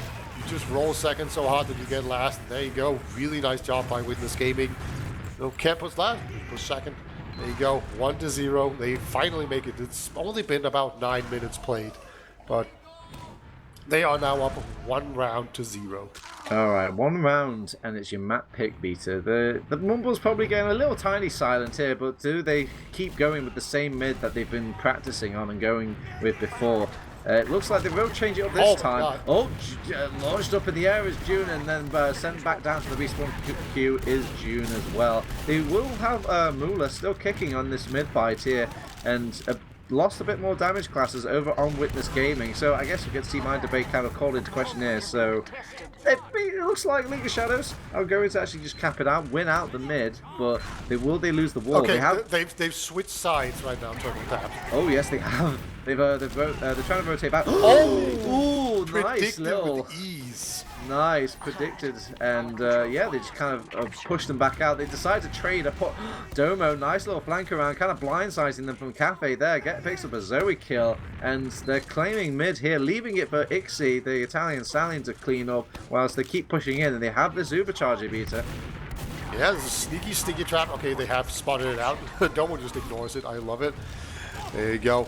Everyone has been chased back to last. They don't want to give up second in the same manner as they did before. This is an Uber ad. Oh, they're in. They are in. They're deep. They're in. Zoe's confused and kind of sent back to the respawn for a hot second. Will pop off the Uber now. They're trying to run away from this Uber charge. They're barreling on top of Fancy, and they've come in from the side as well here, to collapse. Pincer maneuver, the lobster claw comes in swift and strong, and it is a second round. A cushion has been afforded by Witness Gaming in this map. Yeah, it seems like they've just shifted up a gear just a little bit now, and now they're rolling. Domo especially is just doing so much work. We praised him earlier. Turns out he is actually worthy of that praise. He was doing like all the picking, defending up the medic, and then finishing up players there with the pipes as well in that round. Domo having a really good. This is a fast soldier. Okay, he's just going to go for the bell tower. Sometimes they dive all the way in their turbo taps. Not this time. Oh, Pappy coming in kind of hot. Silentes doing the walk in around, just holding his little area. Will go down eventually, but a lot of damage laid out by Silentes to start off our mid. And they're kind of prioritizing switching sides for both of these teams, but Witness Gaming very much keep Mula alive compared to June. Very different compared to that TF2 easy match. There's a Fancy, yeah, okay, he tried to jump out. He might have been better off just killing himself. I don't know. Either way, he died pretty quickly. And that was a really nice mid for Witness Gaming. They held on to Mula the entire time. Domo again did a ton of work. Soldiers got some really key picks there. And then as soon as they did that, they played around Domo and Mula. And they were just so safe. Really well played by Witness Gaming. They're looking to go in here and get with a new grad. Yeah, this is the pick. This is the pick for League of Shadows going into it. And it just seems like... I don't know what's going on. If the Secret Source has kind of lost its secret a little bit going into the grand final compared to the momentum they had in the loser bracket final. They've popped in Uber again. They find Fancy. They want to kill them. There we go. Now they kill Fancy. Not as successful as the previous win. Now Heavy Weapons guy is arrived. There's no protection on that poor Heavy Weapons guy. His attention was kind of turned and he gets blown up. They will pop an Uber, however, but with so many people down for League of Shadows, they can just come in at different points and spots, scout on the point, and everybody on the point for Witness Gaming. It's very comfortable here. I think you were right with your jokey answer here, Beta. Yeah, maybe. Sometimes your first thought is the best one. But yeah, I want to say it wasn't quite as comfortable as you made it out, just because Mula did get picked off at the end of the Uber there on the defense. Flick did pick off Mula. So if they didn't get the immediate cap, then they were going to lose to the heal advantage. So just keeping that in mind, but they did make it work. Another day, another dollar, another mid. Pappy, straight in. Aggression is the best. Silentes actually backing him up this time, not going from that sort of south side of Cafe. And Mula is actually still standing June as well. So, yeah, I guess happier that they lost the battle, but didn't lose the war quite yet over on League of Shadows. They will have an Uber charge for that last beta. Yeah, actually getting June out here is going to make it a lot better. It's not really a winning proposition at all, right? Because at this point they're just taking time away from themselves. You don't want to be holding last with even Ubers when you are in a situation where you kind of want the game to get going quickly. It's not critical yet, but just the fact that almost the best case scenario is taking a time off. Poppy comes in, Silentes gets denied as well. Can't say they're not trying to actually make something. Duo is in the lobby here. Unable to find anyone though, and this could be a re-push kind of thing for Witness Gaming. Nah, they're down Pappy, man. They don't want to push in here. I think they might do some more of this edge play where Domo kind of tries to fish around this corner for a kill. Just kind of bullying the poor engineer who can't get the sentry gun up and out and sustain. They're actually Ron's nice little air shot against Ixie, who wanted to commit in there, and yeah, that has put a full stop to this sentence of a bush. That was a ridiculous rocket by Ron. That's just sometimes they do that, but we have. Is Ixie planning on something? He's like sitting in spawn. Like, what's he doing? Okay, he was just AFK. He was grabbing some pasta. I'm not sure. He's just debating, maybe. Probably asking his team, do we off class or do we off class? But they're feeling good right now. They're not even pressured to kind of get this last points per se. They can just keep them in this sort of chokehold, Kado playbook style. Yeah, I'm kind of puzzled by. Okay, Domo does actually go down. Yeah. It was kind of weird. Okay, Ixie dying as well. Soda comes in, unable to get onto the medic though. He will make it out, well, to the respawn queue. It turns out Joe gets caught in. Yeah. I'm not sure about this. They are going to be down whilst, but it does give time for Domo and Ixie to actually get back to the fight, and I think they should be back up by the time they're pushing here over on Witness Gaming. No Demo Man ready for the push, so I think those two deaths, not the worst in the world. Yeah. Okay, soldiers are in now. First one, Poppy, actually makes it in pretty deep. Okay, turns out it's just going to be on the sentry gun. That was Silentis, my bad. And at no point did they actually get onto June. So June is playing the floor here with the sentry gun. And one thing I've noticed is that the top left from the defender's side, you know, that area is not that well covered. It's just a soldier and a pyro, and that's it. And there's no demo man holding it, so you can actually put a ton of pressure on in that area. I'm not sure if Witness Gaming realized it. They did just lose Domo. That's all they've been doing is pressuring this poor engineer all the while. And I think it's been a bit more Witness Gaming favoured on this side than it has been League of Shadows. But yeah, I just don't know what the game plan is for League of Shadows now. And it feels like they found their footing a bit more in this map, at least coming to this last point. But you hold tab, you look at the score. Oh dear. But you look at the scoreboard and you realise they're 3 rounds down here, Peter. How could you possibly just get the game into a higher gear at this point? Yeah, it feels like they should be pushing out, but I think they're just gonna try to reset it again. And just hope they don't lose mid, I guess. But it's gonna be difficult. 2 minutes left on the round reset here, and you know, if you win this game, this is almost like a win-win. You're either going to get another round on the board, or you go back to these mids that you've been winning quite comfortably over against League of Shadows. So, and I guess during all this time, this is almost what you could call like a pause for both the teams to have a quick word about these mids and what the hell is going on. Yeah, Domo, you know, gotta give him credit. He hasn't been deterred by the fact that he's been picked off twice by this Pyro. He just keeps on pressuring. And this time they do get flicked. This should be a lot of space and opportunity here for Witness Gaming to do something. Yeah, it's tempted maybe to even get another player onto that. Oh, they've just Ubered in! We're in! We've got an Uber, we've exchanged Ubers, and Mons is kind of ushering them out, sheepdogging them out of the way, and they want to rotate, it looks like, from Witness Gaming, or at least feign a rotation out over here, and Tomas goes down in the lower area. Domo as well. Silentes. Everyone is entering the blender for Witness Gaming on what they wanted to do was a post-Uber fight. But the defender's advantage beats a sticky trap, sentry guns, a soldier shooting the floor. How can Witness Gaming compete? Yeah, Dwo just had them figured out. He was just waiting there. He just murdered them as they came up the stairs. But look at this. They don't want to push out at all. This was all free. You don't need to care at all. Yeah, I guess it was that round timer. You know, they were looking at the timer. Witness Game was like, maybe we could give him a freebie here. Tomas going in again and will be minced again by the combo of Duo and Fancy. And I think we're going to another mid beater. Yeah, and it almost feels like both teams feel like they can live with this. So we might just not see either of them do a whole lot. Oh, never mind. We have a demo man coming out here. They actually get the force out of Nula. All right, didn't matter. It means nothing. Logs only here in this map pick of League of Shadows. I keep reminding people because it's just so comfortably Witness Gaming so far. The mid changes have to happen right here, Beta. I've seen one comeback in the previous week of TF2, so I'm not discounting the League of Shadows here, but it's got to happen right now. Yeah, last mid, it was basically just a single soldier bombing the medic with no real support, so they can just shut that down. Fancy turning up rather early, pressuring poor Domo, and they were feeling the burn a bit. They take out poor June yet again to exchange the soldiers for the Witness Gaming's sort of medic protect style. Taken down. Yeah, it's getting better with every iteration of these mid speeds. So League of Shadows is looking better, but they need about 7 more mids, I think, before they start winning them. Yeah, it does seem that way. Just right now, Poppy and Celentus, their bombs are just too effective. They get onto the medic, they get onto the combo, so it's not just the medic that they're shooting. They're just kind of like the general blob of those people. And the scouts are not denying them, the soldiers aren't bumping into them mid-air or anything.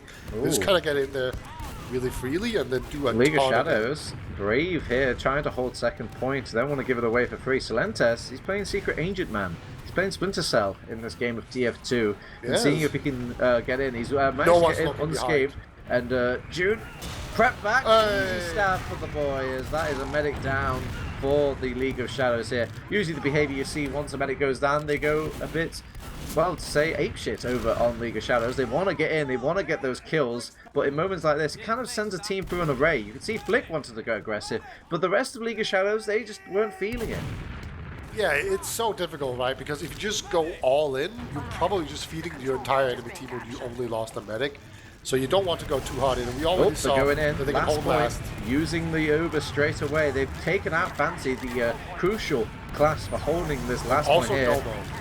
Oh dear, and they are getting a bit more picks and visible shots here against poor League of Shadows. Even Mula's getting involved onto the point, and when the dust finally settles again, it's another round on the board for Witness Gaming. Very comfortable and very nice pick from Celentes to win out that round. Yeah, they managed to pick off Domo there, which helped a whole ton.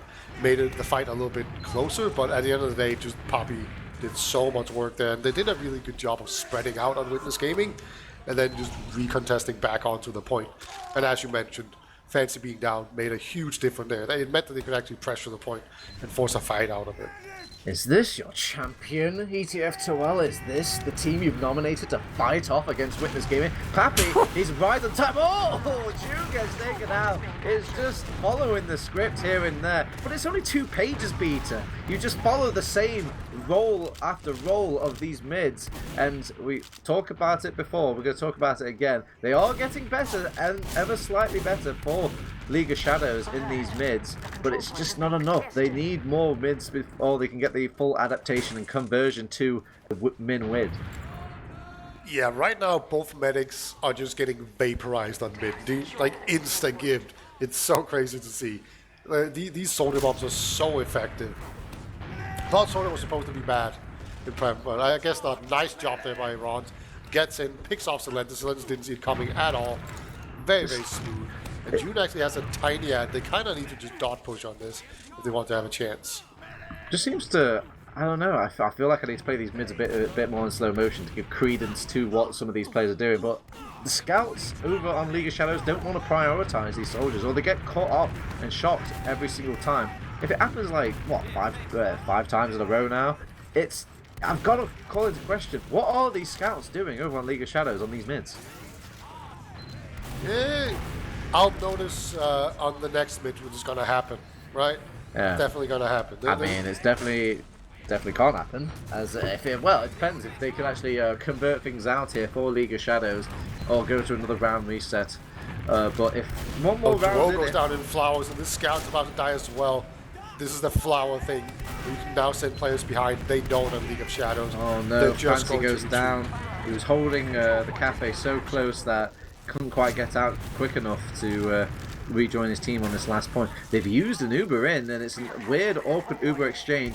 Tomas has got his gun down the barrel of this medic. He is actually prioritizing the point now. There's no demo man for this last point, so everybody has to kind of sack it and stand on it for League of Shadows, and that makes it easy peasy pickings for Witness Gaming here. Our first 5-0 is looking on the cards here, Beta, and it's a Joker card. Yeah, there you go. I called it before I called the other one. And yeah, 5-0 Witness Gaming, just really, really comfortable win for them. Here, I feel like even that at the end, they just took this Uber fight knowing that when the Uber fight is over, they're going to have a few more extra players. And that's all they needed. All right, Toma's just going to crunch everything with Poppy and Domo. And they just know that they can win these fights when it's even. Yeah. So yeah, very Now, strong. we talked about a scenario beta where League of Shadows win out on their map pick and they get their momentum going in emotionally. But what's the emotions like when you lose a map pick and it's your map pick on the first map and you're an emotional team, or you're kind of that up and comer? You need every sort of little victory you can in this sort of David versus Goliath matchup. Is this mumble dead silent for League of Shadows, or can they actually brush themselves off here? It's not going to be silent. Like I think either they're just trying to hype each other up and saying it doesn't matter, we can still do this, or Flick is crying. So it's not going to be quiet no matter what, I don't think. But yeah, it's definitely a very uncomfortable situation for them to be in, to lose their own map pick here in pretty devastating fashion as well. Like they just need to work on these mid fights over time. I really feel like if they can just actually win. Okay, I'm gonna go check the logs just to see what these mid fight stats are, because it feels like it's 5-0 or 6-0. If I had, apparently, well, there was one time that Red did win out. That was the map. That was the one that they just lost their medic and they decided to keep their medic over on, I believe, win this gaming. They switched sides, but I'm not even going to call that as like a one mid fight. That was like a gimme given up by Witness Gaming to really make sure that Mula didn't go down there. But I guess the key element in that TF2 easy matchup beta, at least looking at the logs, was June. June is dying a lot more this time compared to Mula is now, and before that, Auto was dying a lot more than June was. So a sign of like kill the medic, win game. Yeah, like there were a couple of mids where Mula didn't die, but in general, medics were just getting shredded on mids. So that's a lot of deaths for June right there. Man, who else can we point fingers at beta? Who else? And we're getting a new server. Well. All right, so we'll start connecting over to different servers. But is there anybody else you can point the finger at, beta? Do you fancy yourself an online bullier? No, I like to focus on the positives. But who can we point fingers at? I guess I expected more out of Flick. I mean, you know what? Bundle both of the scouts in there. Where were these scouts? I usually have so much to say about Zoe, and I'm a fan of Flick as well. These scouts are usually a pretty centerpiece to the victories of League of Shadows. When they're popping off, they are definitely popping off. But I didn't so much as hear as a bubble pop over on these mids for these scouts, and that was really the only point they get to participate in the game. Maybe a couple of connections over on this flank as well. They were very good over on Witness Gaming, while I'm on this tangent, about abusing these flank ways and getting these little picks off. Is it just not to the strong suit of League of Shadows, or just a Witness Gaming really a different league above all these teams in ETF2L right now? It is definitely possible that Witness Gaming are just shutting them down really heavily. Also, it's pretty funny. Zoe is tagged up as Witness Gaming Zoe, right? Like he's been joking about joining them. Now he's just getting murdered by them. So that's pretty funny. Agent Z has been called in. Witness Gaming. It's actually a throw by him. No. I think one thing I'd like to see is for Fancy to play closer to the combo. I want to see him get more heals. I want him to see him just play closer and not as far forward. I want to see him not get picked off as much and deal that more damage. Yeah, this demo is very much being abused by the fact that somebody goes down on the flank and now they have to get out. Fancy very much likes to play forward, or he's trying to edge his way out and he ends up going down, and that's usually how they snowball these second points. But now that we're going over to process beta, do you think like it won't be as cruel as it is on Sunshine? It is basically like a damn wall between that second point and last point. And process, at least it has 5 doors. Yeah, it's more pronounced on Sunshine the way people will push through flowers, right? Like you can push faster through flowers than you can through the sewers or even through the PC area, right? On process, you're not going to move through that as quickly, so you're not going to get punished as often as you are, but you can still get punished there soon.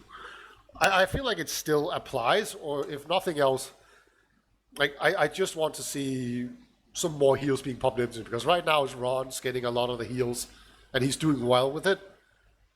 But I think you would be better off also maybe just divvying up like a couple of percentage points away from Ron's and just putting them into your demo man, just to make sure that he doesn't die as much. I think that would pay off for you pretty well. Man, where is Mr. 52 air shots when you need him? Those were. It's really. I wouldn't even say he's that much of a different man. He probably played the best out of everybody. You know, I'm going to check if the logs back will be up a bit. Oh yeah, actually, he was damaging a decent chunk on that match over. But yeah, going into our process map, it's the match point for Witness Gaming here, and the winner gets 480 euros here, Beta, compared to the pittance of 240. Is this Witness Gaming's game? Is this over now? Well, there's only one way to find out, Turbo Tabs. That's by watching the game.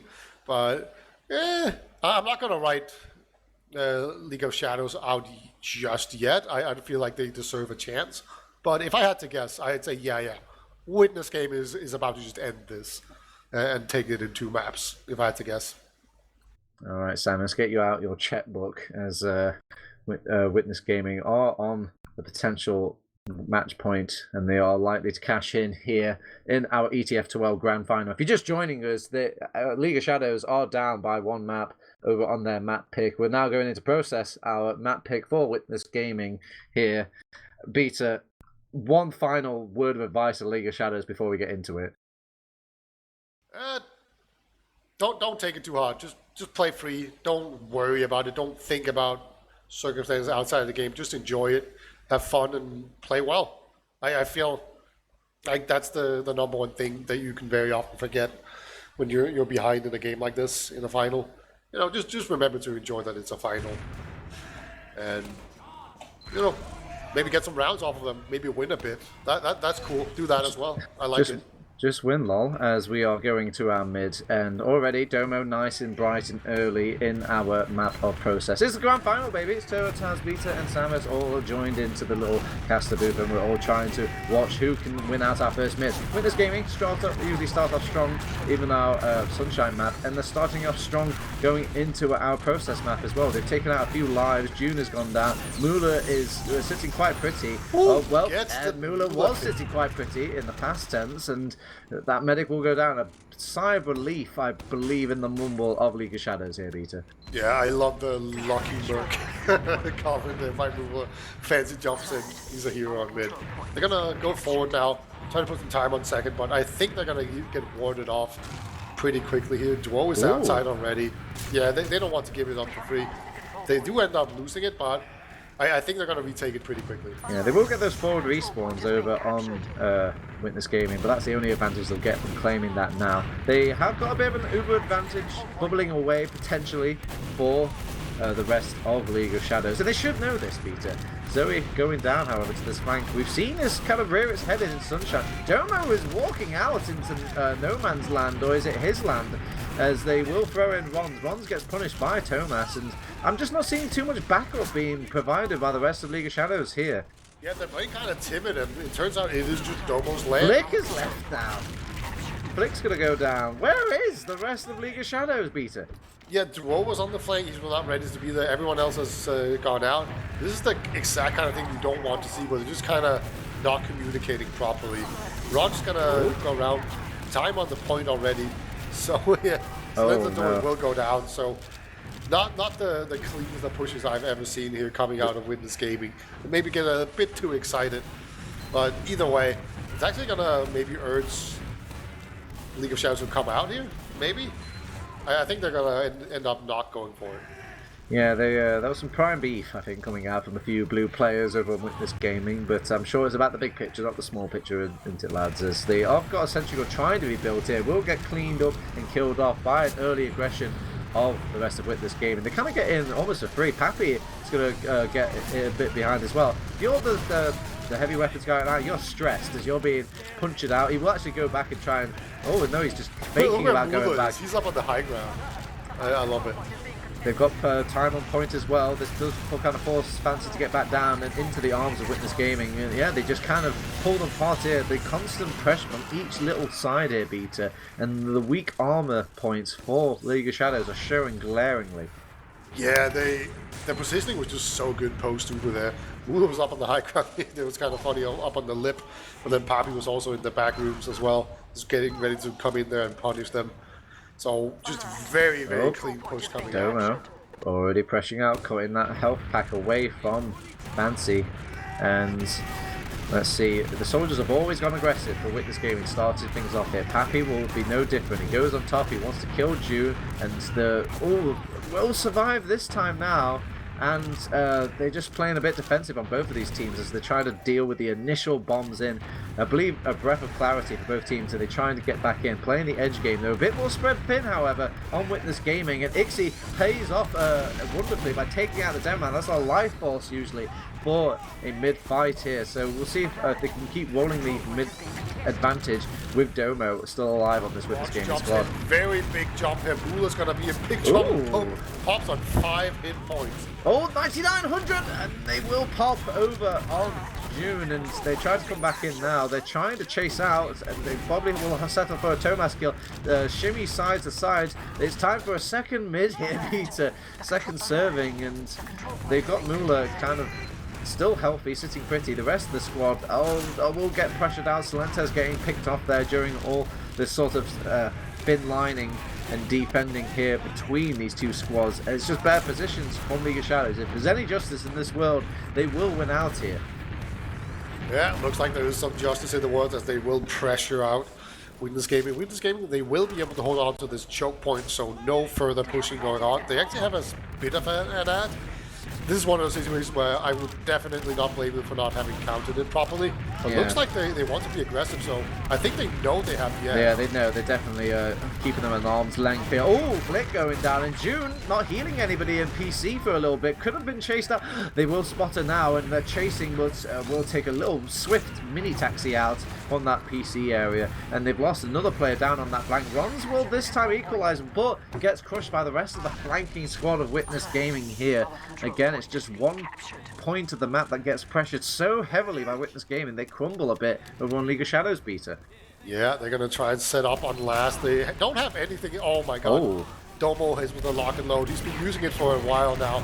That's going to be the first entrance point. And look at this. No. The Uber Force comes in. Ixie, along with the soldier, comes in, gets the Uber Force out.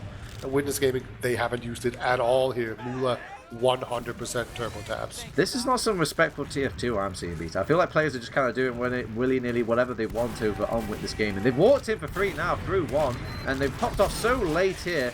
There's a sentry going there. I mean, do they even need to address it? And there's nobody really wants to come out of their base here for League of Shadows. They've stacked the points a little bit with the scout now. Domo's trying to cap it off. They will force out some players onto point.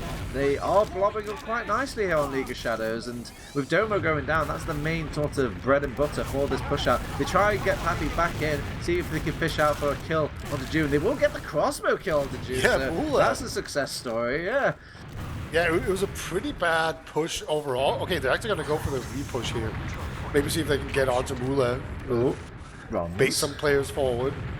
Rons takes out the health pack. That's a feels bad, man. Salentes taking a fight with essentially a 300 HP soldier against the 200. I'm so sad. Dwo was walking behind and decided not to go for it, but it would have worked 100%. He could have jumped Mula there, but he decided not to do it, and he walks back. So he's not wall hacking, I guess we can confirm, because that was a golden opportunity. Ixie will go down the door though.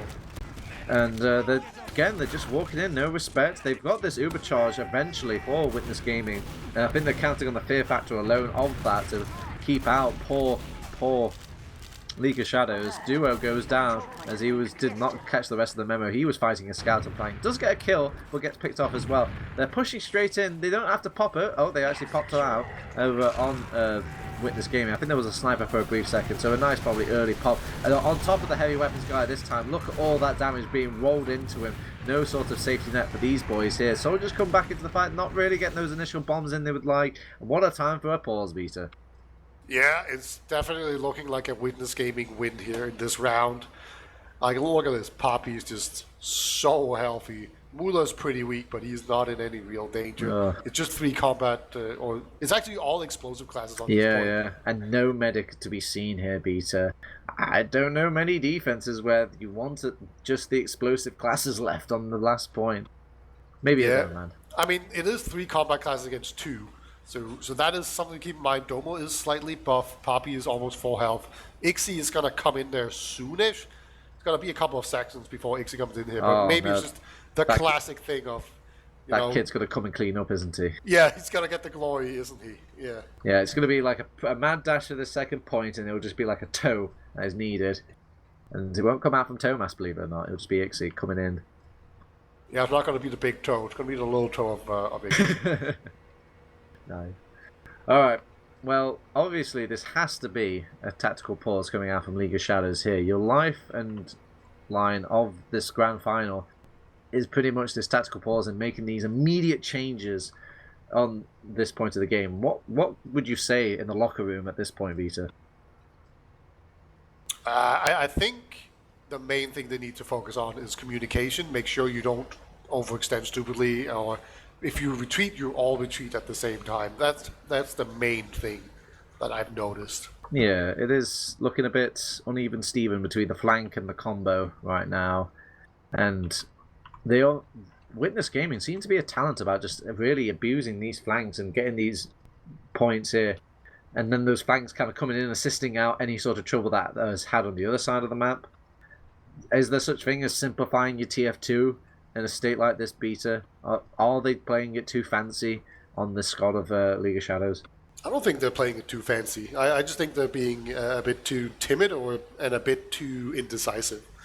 So I don't think it's a matter of simplifying it. I think it's just a matter of playing confident TF2. Yeah, play normally, Blit? Yeah, something like that. Play normally. Standout performance coming out from Mula, it looks like. I think the man is not dying, really. He's kind of keeping a nice streak on him right now. You say that, but we all know Poppy's going to hit in the head by a sticky that's going to bounce into Mula and kill him, right? That's how you say it. I mean, look at these gamers. They're behind cover. You know, they've got a medic. Pappy is Pappy after all. The man is he's a well-rounded soldier. He doesn't lose his DM.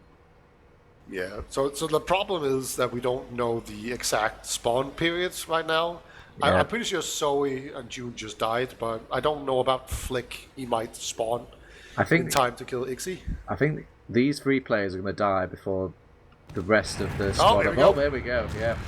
So they do take out runs. Poppy does lose his life. Ixie, Italian Stallions come back of things. Ooh, what a pipe. Nice pipe coming out from Fancy. Domo is probably going to get picked off as well. And there you go. We're in the happy timeline for the poor League of Shadows in this grand final match. A glimmer of hope here, Peter.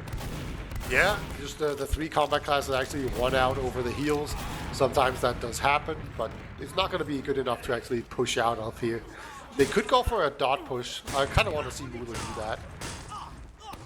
I don't know. I don't think it's on the cards. And plus, they are 1 round up. If they really, really wanted to bring the depression into League of Shadows, that they could slow this game right down here. But I don't think it's in the style of Witness Gaming. They will lose duo again. I'm seeing a trend a little bit, Beta. This flank getting a bit abused by the collective and rotations of Witness Gaming. They're all in for free. No sniper really to pressure them going in, so they don't even have to pop Uber. They even have the sneaky Uber. They've got so much cap time now, they use the Uber now. And June doesn't quite have it, 9900. Oh. There we go. Will pop into Flick in the last possible moments, or poppable moments for Flick. And Heavy Weapons guy can't chase the poor guy out. He's got stickies on his feet. He didn't see all of that going through, all that flicking around. And yeah, we'll lose that second round here, Beta. Yeah, that was almost more than a dot push. That was just them pushing in there before the Ubers were even like on 85%. That's a comma push. Yeah, a comma push. I like that. Very, very aggressive play. Like Zoe was so close to dying. If he dies before the Uber comes out, it is a roll. But as it was, they still managed to come in and win in the end anyway. 2-0 Witness Gaming. Yeah, it's comfortable, and look, the firing line has all set up their line. They will send in Poppy first. Poppy kind of justifies his life a bit longer. We'll actually send Solentis in first to try and send in the Poppy follow-up after. Bit tagged there over on League of Shadows and trying to get healed up, but no real pressure. I think Witness Gaming more than happy to just kind of play the point at this point and see if the League of Shadows will kind of hang themselves with a bit of overextension. But nobody's overextended themselves quite far out of these remaining players here, Beta. But they've capped mid, and they're going to last. Can you even call this a back cap? This is a front cap. Yeah, they're just running for it. It's going to be all about Fancy. Can he stop it? There's a soldier as well. Uber. They're just going to pop here. They're not really 99 running. on June, 9900, and then we'll have to pop out eventually. That was an awkward stage for poor League of Shadows. They do get out here on Moolah. Flick humming over the idea of maybe going in with that last remnants of the Uber. So, I mean, it could have been a lot worse, but it could have been better here for both of these teams, Peter. Yeah, a bit of a draw as Beta is clearly shocked by sort of things, as just waiting out to see if these players can make this pressure point coming out for Witness Gaming. They're so good at it, just like drawing out this line, playing off each other's strong push out and then tagging the other team members in. Current one tagged in right now, it's going to be Pappy, as they do lose Celentes out, however, and this is what happens when you kind of go for this long pressure sort of game. One dominoes falls, all the dominoes could fall over on the side of Witness Game. They're trying to play back out game right now. Are they playing back out game? They're using Uber game. Oh no, Tomas got dropped during all this. Now it's the saddest Uber of all. Just an Uber to get out. Moolah's probably going to go down and die at this point. Thinking about, yeah, he actually has to open console, click in the explode command. Ixie though, he will not press any sort of console key. This man wants to go down and all runs will end his life there. But it's a nice Hail Mary last stand on the pasta. Alright, Tomas. It's kind of time to let down his hair a bit. He is 2 rounds up on his team, so it's time to play some sniper class. Let's see what the man can fish out. He knows they're coming from the chain link fence. Gets a cheeky body shot in, but I see no heal beam on the scope. And I think this man has to back out here. I don't think he's going to back out the old-fashioned way, which is death. Yes, it is. Yeah, there you go. I'm back again. Sorry, my internet is just having a wonderful day today. Well, it's fine. It's okay. He didn't miss too much. League of Shadows, they want the comeback, baby. They were stressing up. They've taken out the sentry gun. They're pushing into last. They've used the Uber for the hell of it. Don't know why they use the Uber so for the hell of it. Ixie is shooting from the heavy weapon sky bomb. Spawn itself. Ron's is getting some nice damage in from the balcony area, and nobody wants to key into this. Rajun will even give him a bit of pick-me-up during all that push. There's a round on the board here, Peter, for League of Shadows. It's not over yet, Turbo Taps. They want this game to last for a long while. Could you imagine how much of a heartbreaker it would be if they just roll both of Witness Gaming's map? Oh no, Witness Gaming, it's like it's happening again. It's happening again, not again. As they will just kind of grit their teeth and push in. The motions can hopefully run a bit higher here for League of Shadows. They deny them that round cushion from Witness Gaming. We're back into it.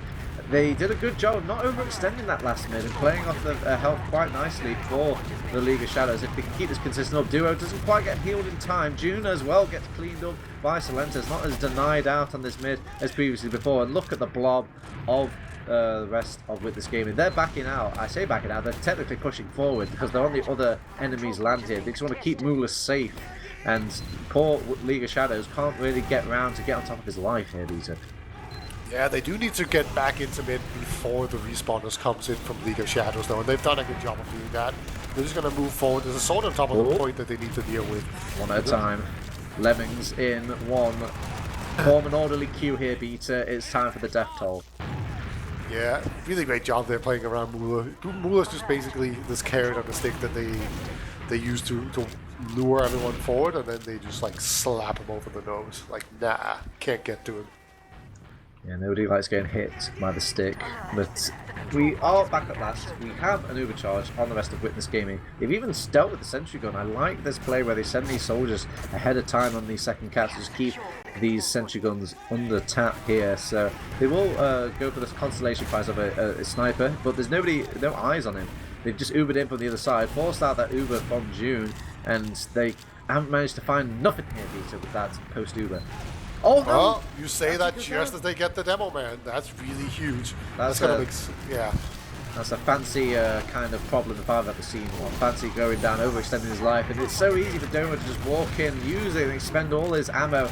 And the scouts here playing a point, threatening the Ron's daddy does kind of get a nice air shot there for his like one of maybe 52. 3-1 is back on the board. Give me that cushion back, says Witness Gaming.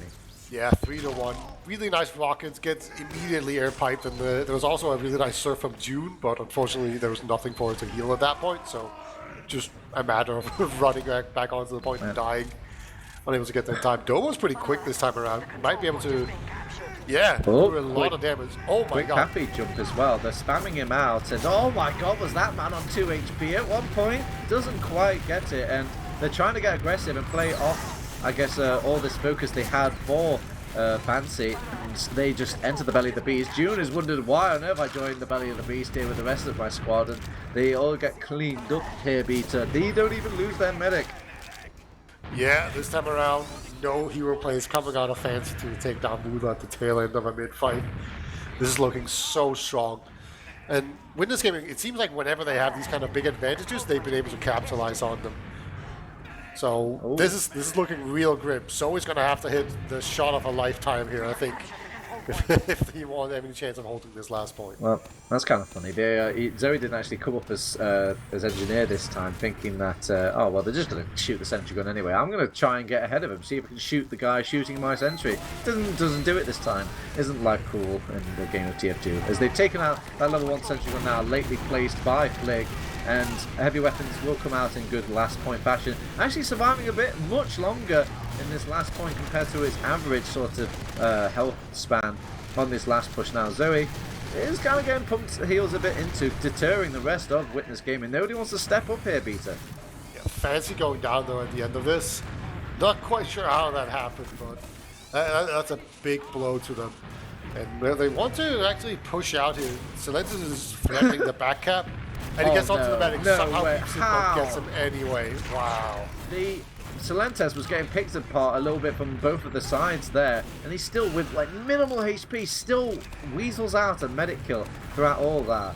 Feels like a nice little kind of fight there for Fancy, but we'll get picked up here and the points being stacked. Fancy needs to stop dying. That's the crux of it. This last point needs Fancy to keep alive. Yeah, it's a really, really big deal. and again, it also, I just want to reiterate there that Silentis went from being a free pick to getting a medic pick himself. That was unreal. They had him. I don't know why they backed off from the lad, but actually, no, whatever. Oh, we have fast mids onto the demo man. Probably going to hit one nice little rocket on him. Ooh. Random pipe coming out from Domo. That's always kind of annoying to get fed into. So with that Hail Mary of a pick now, it kind of makes things a bit mechanically simple for the rest of Witness Gaming. They just have to kind of play off each other a little bit. Pappy goes in, does lay out a good amount of damage, and there we go. There's the Chariot Scouts kind of running in and finishing off these poor kills. Fancy's the last one alive. He's going to go down now.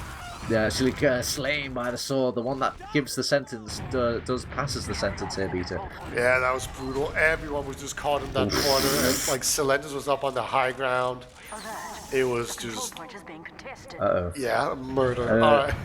Wow, June really wants to play on the enemy team here as he's gone spy. Not running that medic class anymore. I guess maybe he's going for a clever play of like, oh, if I die or pretend I've died over on the medic class, I could maybe go for some crazy spy play here. I think we've kind of just entered Clown Town a bit, Peter.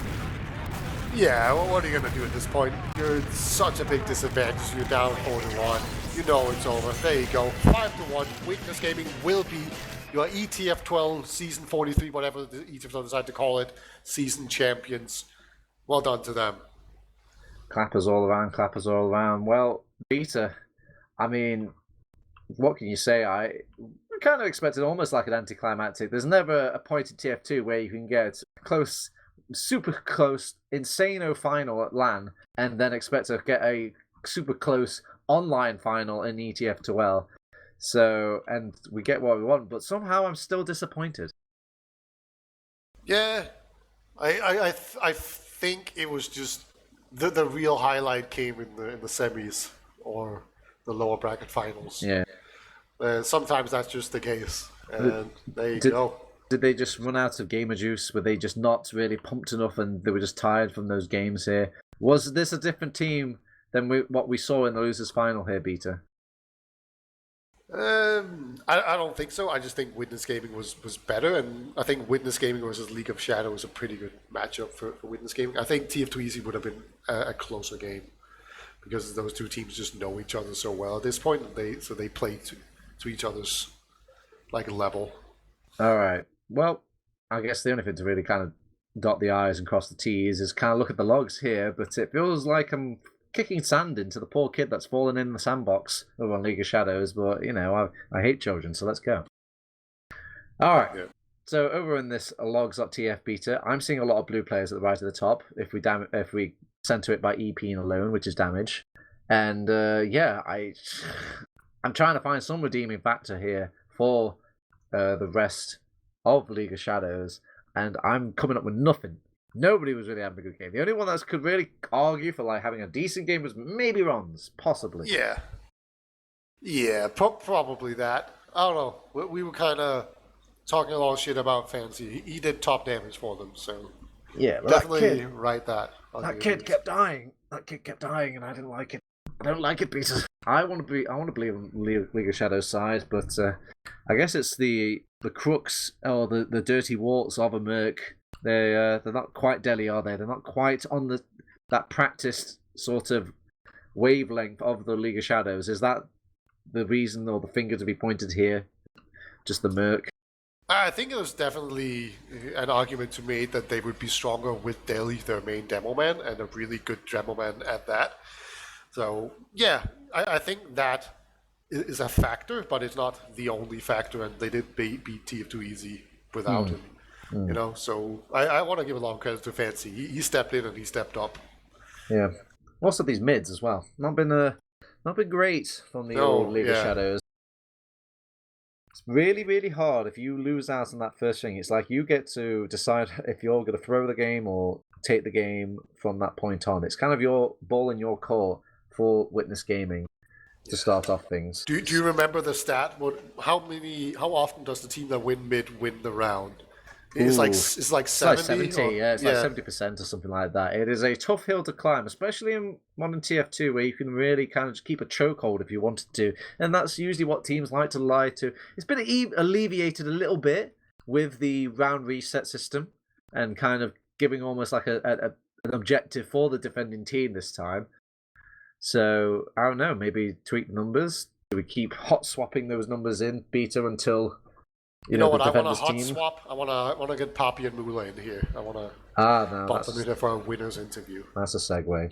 All right, get them in. Get the champions in. Get them all involved. All right, we welcome in to the channel Mula and Pappy from Witness Gaming. All right, guys. First off, welcome to the channel. Please keep your swears and please keep your composures under control. As I want to congratulate you. How are you feeling to start off us in our interview, Mula? Pretty good. How about you, Pappy? You're more than happy. Oh yeah. Where's our CEO? Did he not show up? Oh, we got I just sent him the. I think the the CEO's coming. Yeah, I like that you did it in a public Twitch chat. We really. I mean, I didn't pop the. I only popped the ports. I think. Okay. Mula, come on, not the rest. Sorry. Come on, bro. You can't be doing that. Wait, the CEO is J-Max Chill? No. For next season. Where is Mr. CEO? I sent him the thing. All right. In the meantime, Pappy, Mula, this final is different from what you expected. Did you expect like this League of Shadows upset coming out against TF2 Easy, or were you very much planning for TF2 Easy to be your grand finalist? I mean, I think it's favoured for TF2 Easy, but the Flick team is very good online. So to be honest, I was surprised, but I wasn't like amazingly surprised. The Flick team is very good online, especially. They had a rough LAN and like Delhi didn't come, so. But they are really good. Like I think all of us like before because we watched the other game, we said like, what do you think their chances are? Pretty much everyone said that like Flick had a chance to win. So. Mula, who are you more scared of? Are you scared of a TF2 Easy, or were you scared of League of Shadows playing off in the grand final? I think we were all expecting to play against TF2 Easy for sure, but League of Shadows is still a good opponent, I'd say. Nah, I want to know, boys, who was easy, who was being more threatening as well. Big Bloke Lan, who did beat out League of Shadows here. Do you think they would have they're just the rock to the scissors of this lot? Is it really like this in a game of TF2, or are you guys just really the leagues above everybody else you're feeling right now? I think if we play to our potential, we should be the best team. But obviously that LAN final, like we didn't play to our potential. So, I think when we play well, like we are the best team in Europe. Okay, so you're saying like online is much more comfortable space for you guys compared to your LAN performances? Yeah, definitely. Online is very cozy for us. How about you, Mula? Do you prefer the online compared to LAN? I mean, I prefer to play at LAN, but I think we're better online as of right now. Yeah, I don't prefer to play online, by the way, just to clear that up. Like It's definitely like LAN is the most fun thing to play, but we just seem to struggle a bit more at LAN. Yeah. Got getting back into the LAN sphere things as well. Speaking of getting back into it, we've got Rons. We've got some representation from League of Shadows here. Welcome in, Rons. It's fantastic to have some League of Shadow people in here. Obviously, commiserations for your final.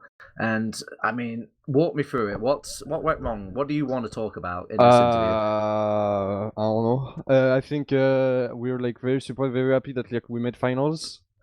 But I think we got carried a bit. But it's just like I think we can sum it up to mids, man. We just got fucked on mids every single time. It's like we couldn't do shit. I blame it on my scouts. I say like my scouts were being fucking hard, man. Whatever happened. Let's go. Telling it how it is. All I right, mean, I'm telling you how, dude. I mean, you saw the stats, you saw the logs. Like I'm not, I'm trying to keep it peaceful here, Rons. I want everyone to be happy. I mean, that's why Zoe's playing for us next season, by the way. But Huh? Yeah.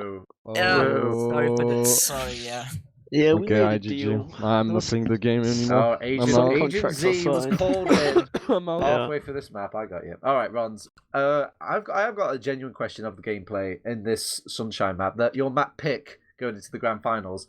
You were doing these mids on like kind of opening with like bum rushing their side with the kind of scout chariot and kind of getting set up on their side of things. Like what was the game plan about these mids on Sunshine? Oh no! Like I said, I was like, dude, okay, listen. The more we play aggressive, the better we have a chance to get their men and not get fucking destroyed. Because they can't push last if it's even. I mean, they didn't succeed a single time. We like both like run reset. No, twice. you're right. Yeah. And like I was like, dude, we can't win a mid every time. There was like I think Seal was their cafe like 2 or 3 times and it fucked us every time, literally. So I don't know. I think Their question was for it, by the way. Just saying. Yeah, my bad. Yeah, we have a swear jar and it's very expensive. My bad. My bad. Well, it's fine. It's an emotional game here. It's an emotional game. So these map picks, Sunshine. Do you regret picking this Sunshine map now that you've seen the results? No, honestly, no. I think no. I think it doesn't. I think it doesn't matter because any map, Viaduct, bro. You beat TF2 on Viaduct. Wait, and we were really good against you in the pre-scrim today. Yeah, we were insanely good, papi. But why wouldn't you? Doesn't make sense. You built confidence. You just built TF2 easy. But boys, back it up a bit. So on the stream, we didn't get exactly the map picks and bans. We just knew what the map picks were. What were the bans? Like, so wait, Viaduct wasn't banned. Viaduct was banned in the last phase by Rons. Okay, Rons. Yeah, because we prefer to play Gully than Product, 100%. How come you didn't want to pick Product as your first map? Why? No. We listen. We played before TF2 World Witness. We got destroyed on Viaduct. I'm not playing there. Oh, I see. I see. Okay, so you didn't have much faith in going into that map. You were just feeling like Sunshine. That was the map. I mean, I felt like Sunshine. Oh no, we had like a discussion because basically we had to choose between Process, Gunnery, Gully, Sunshine, and Product for the first pick, and we're like, okay, we don't know. We're like pretty confident on those maps, all of the map, but Product. So we're like not Product, but I guess like I don't know. It's just. I guess it's the mids. On every map we will get destroyed on mids. So. Fair play. Can we bring the Mr. CEO in the channel, please? Is Mr. CEO Hoovy? Yeah, no, it's Ian. I don't know who Hoovy is. Hoovy? I think you should probably keep Hoovy muted. I wouldn't unmute Hoovy. Yeah, sounds like a good idea. All right, we've got Ian in, the CEO. Hello, Ian. Let's go. Hey, what's up? Mr. Bank, clearly your boys have done a wonderful job in your branding representation across a LAN period, across an online period. Could things have gotten any better for you coming into this sort of ETF2L season? Are you happy, is what I'm asking? I'm always happy. I wake up happy. I'm happy I have a good group of guys over here in Europe to carry my brand, and they're playing well, and they're coming off a LAN win, a season win. Whew. We got a guy playing over in a Smash event right now. He's in top 8. Oh just yeah, he was doing well. I remember. I remember tuning into the Twitter, and it's you got some delightful memes over there. I'm not gonna lie. Yeah. I'm working on social media. I've been working on that for 2 years, and that's probably been the hardest part of the whole thing, is being a brand. All right. Sorry, players, take a back seat for a second. I just got a couple of questions, because not many times we got a CEO in the interview. What is the relationship like with you and your boys? Do you like it? Are you actually interacting with these with Pappy and Moolah every day, or is it very sort of like, here's your money, boys, please bring back the win, and then you never see him again? Well, I usually try and keep everything pretty interpersonal. I don't want to just say, hey, here's my money and go. I want to know the people I'm helping out. I treat them as well as I treated the NA team. I think they're all friends and good guys, and I'm really happy to have them as friends and as players. Just kind of, I like pop into Mumble every I'd say once every 2 months or so, maybe more frequently. And you've watched some demos with us. I do watch some demos and try and learn, because I still play the game a little bit. I like learning. Do you? I'm trying to think here. Do you come in and kind of have any goals for these? You're like, right, Pappy, I need bottom line this and this, or is it really just kind of putting the trust in the team and working with whatever you get? Well, the guys on the team are a lot better than I am at the game, so it's not really my place to be like, hey, I want you to do this or Y or X, Y, and Z, whatever. Yeah, but do you have goals for them, performance-wise? You're like, oh, boys, I need a LAN win, or you're out of here. Biggest thing, I just want them to play and have fun, because I feel like that. To me, in my experience, I tried that out a few times with the NA team, and it just didn't lead to good things. It put a lot of pressure on people, burned them out a lot easier. So I just want people to keep playing the game they love for fun. And to me, man, if you do that with anything you love, the wins will come naturally if you really work at it. And these guys work really hard. God's plan, baby. God's plan, baby. Get the W, baby. Let's get that chicken, baby. Get the W, baby. Yeah, Pappy Moolah, talk to me about this. What it's like having somebody that's kind of above you in this sort of team dynamic. That's, you've got somebody to answer to. Is he a guy, Ian, someone you can rely on or kind of rest on, or is it made things maybe a bit more pressured in the environment? I mean, to be honest, it's really made the team environment pretty difficult. I just see Witness as a suit, and he just gives me orders. No, I mean, nothing's really changed. Okay. I think Witness believes in us and just lets us do our thing. And we're very thankful for the support and happy to represent the brand. All right, we do introduce Flick, who's come into the interview stage. Welcome, Flick. Fashion Relate. Hello. Flick, obviously things didn't go great, but I want to talk about your successes a bit, because obviously you beat TF2 easy, and that was hype. I looked at the stream, very hype. Everyone was going absolutely mental. What was the mumble like when you won against TF2 easy? Lots of Ron screaming. No, you're the one screaming. I was chill. I was fine. There was a over lot there in the office, There was a lot of shouting going on. I told everyone to take a walk, take a break. We should have not take a walk. We should have screamed. All right. So, what were the aspirations going into this playoff? Obviously, you didn't have your boy Deli with you today. Did you feel like, oh no, Deli's missing again? It's LAN all over again, or did you have faith that Fancy was going to bring home at least the second place?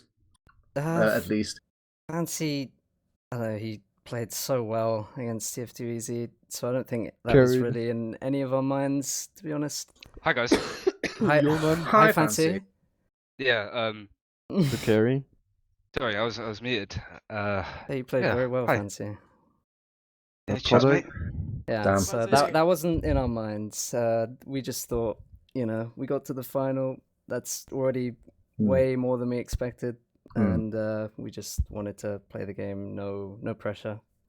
It's getting a party here in the Mumble server. So Fancy, welcome in. I've got a question for you. What was it like playing against TF2 Easy and then switching over playing against Witness Gaming? Was it really? It felt like you guys you had the biggest struggle from changing over playing against TF2 Easy, where you were on fire, and then you're playing against Witness Gaming, where like they were kind of putting out that fire. Well, Witness is just better than everyone by like a mile. I think we knew we were gonna lose. I knew we were gonna lose quite Thanks, Fancy. easily. Yeah, no my worries, teammates, bro. my teammates. Yes, man. Yeah, I didn't expect to win Dude, I know. against Like, TF2 Easy either, but that just happened. It's quite cool. 6 man.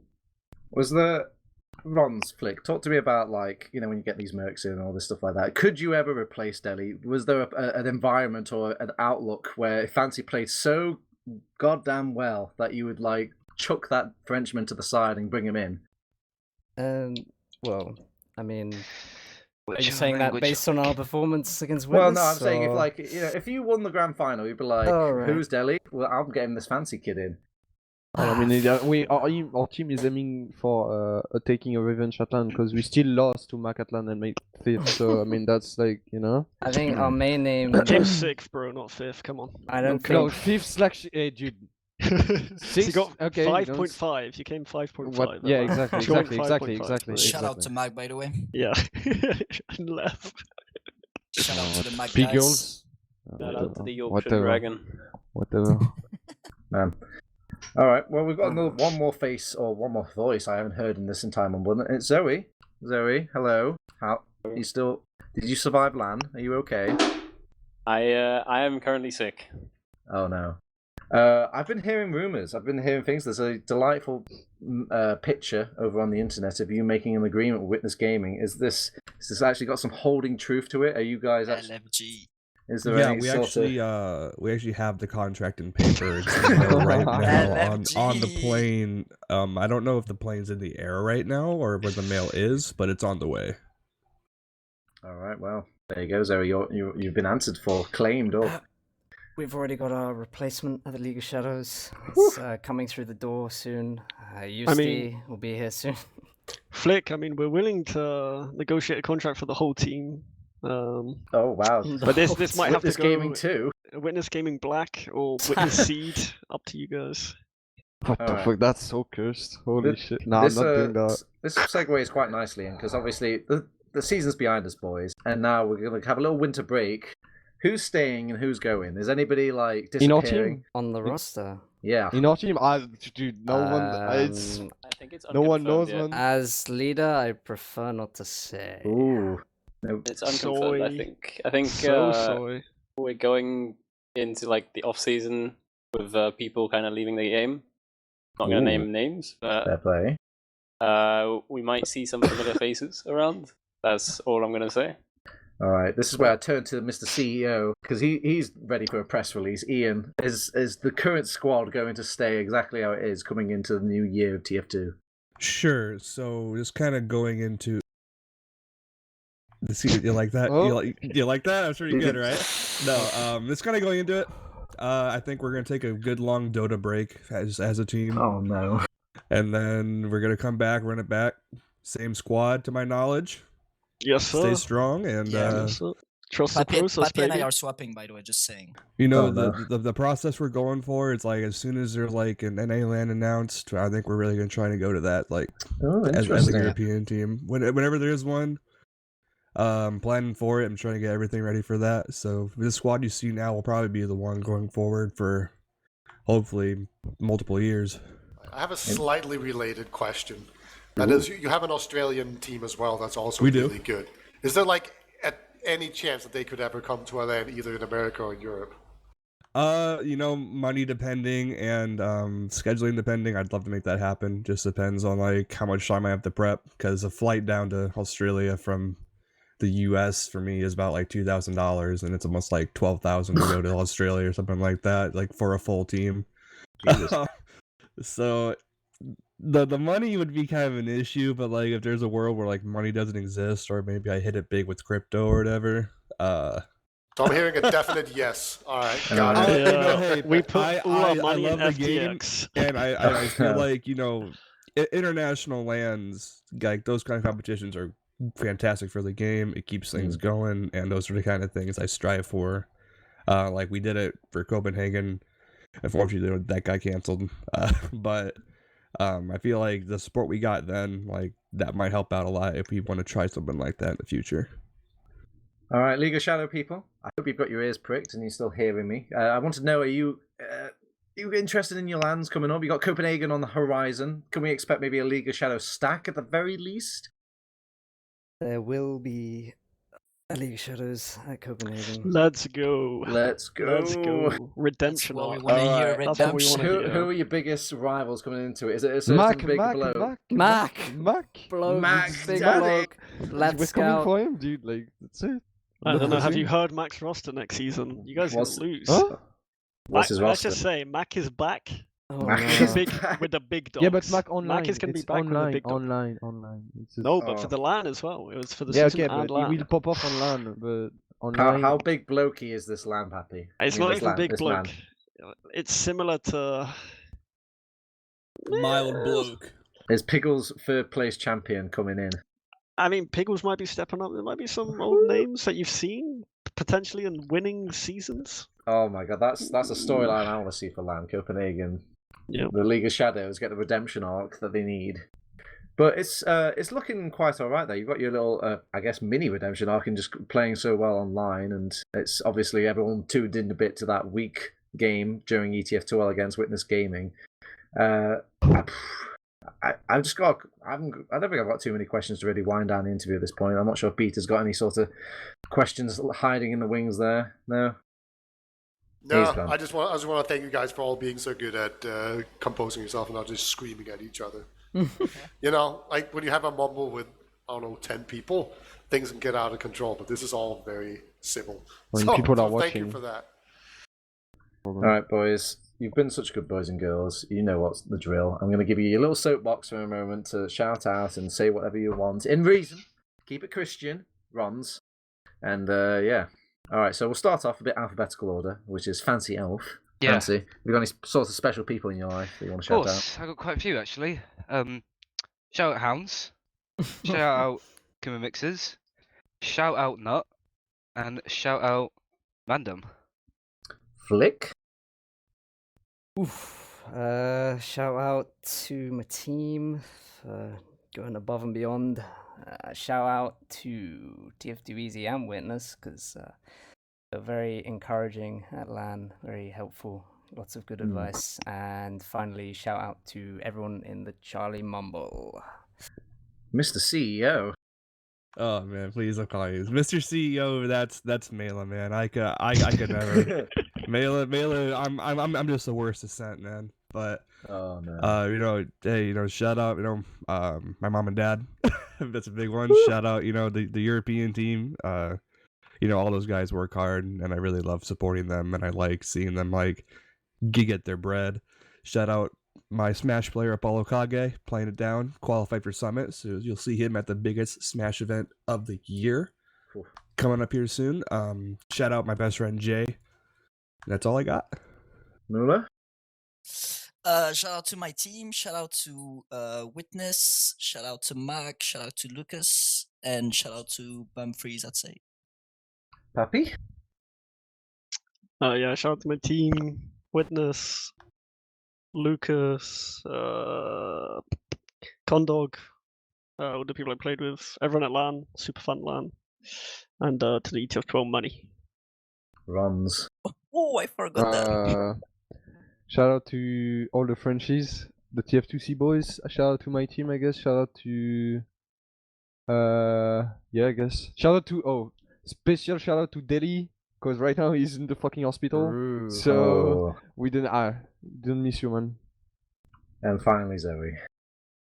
Shout out to Witness, shout out to TF2 Easy for a hella good game. Shout out to Zams, very, very up and comer. Someone pick him up, by the way. Then. Shout out to Lucas, Witness Black hashtag, get it going. Shout out to my team, to Charlie Mumble, and of course Mandem. Thank you guys. And to the cast, by the way. Hey, that's correct. Shout out. All right, Peter. Plug your demo call thread. Yeah, there you go. I have an ETF2L demo call, and I have An that's Arcadia. on the ETF2L site, and I have an Arcadia demo call. And technically, I need to see if AMS is still doing the I-69 video. Either way, there was also an I-69 demo call. That one should be all dead and ready and done at this point. But just thank you everyone who actually submitted your demos. I haven't forgotten about it. I just thought maybe AMS was making it. But we'll see. If he's not doing it, I'm doing it at some point. Don't worry about it. But yeah, thank you for submitting demos. And that's it. All right, excellente. Well, big shout out and a big thank you to all of my guests this evening. A big shout out, obviously, to the two teams going into this grand final. It will be a victory won out here by Witness Gaming, but commiserations to all teams involved in the ETF2L. It's been a fantastic season. It's been a fantastic kind of quarter for TF2. The Arcadia LAN has been a phenomenal thing and said and done. And, well, it looks like we're rounding down out to go into a new year of TF2. And if you're just joining us, you've just missed the grand final. But don't worry, you can head over to Twitch over on our Team Fortress TV channel. We've got the coverage right there. You can follow it. It's going to be there to the end of the time. Twitch perks on Team Fortress TV. Otherwise, if you need to find any more Team Fortress TV content or Team F2 content, you can find it over on teamfortress.tv. I've been Shoutouts. Joining me has been Beta. A long list of interviewees has been Fancy Flick, Ian, Moolah, Pappy, Rons, and Zoe. We're also biggest shout out to Samus for covering our production as well, and the big shout out to the rest of the TF2 TV team, and a big shout out to you guys. You're the reason we do this. All right, well, thank you very much. You guys have a classy evening and a classy sort of quarter, and a happy Christmas and a Merry New Year. I'll see you soon.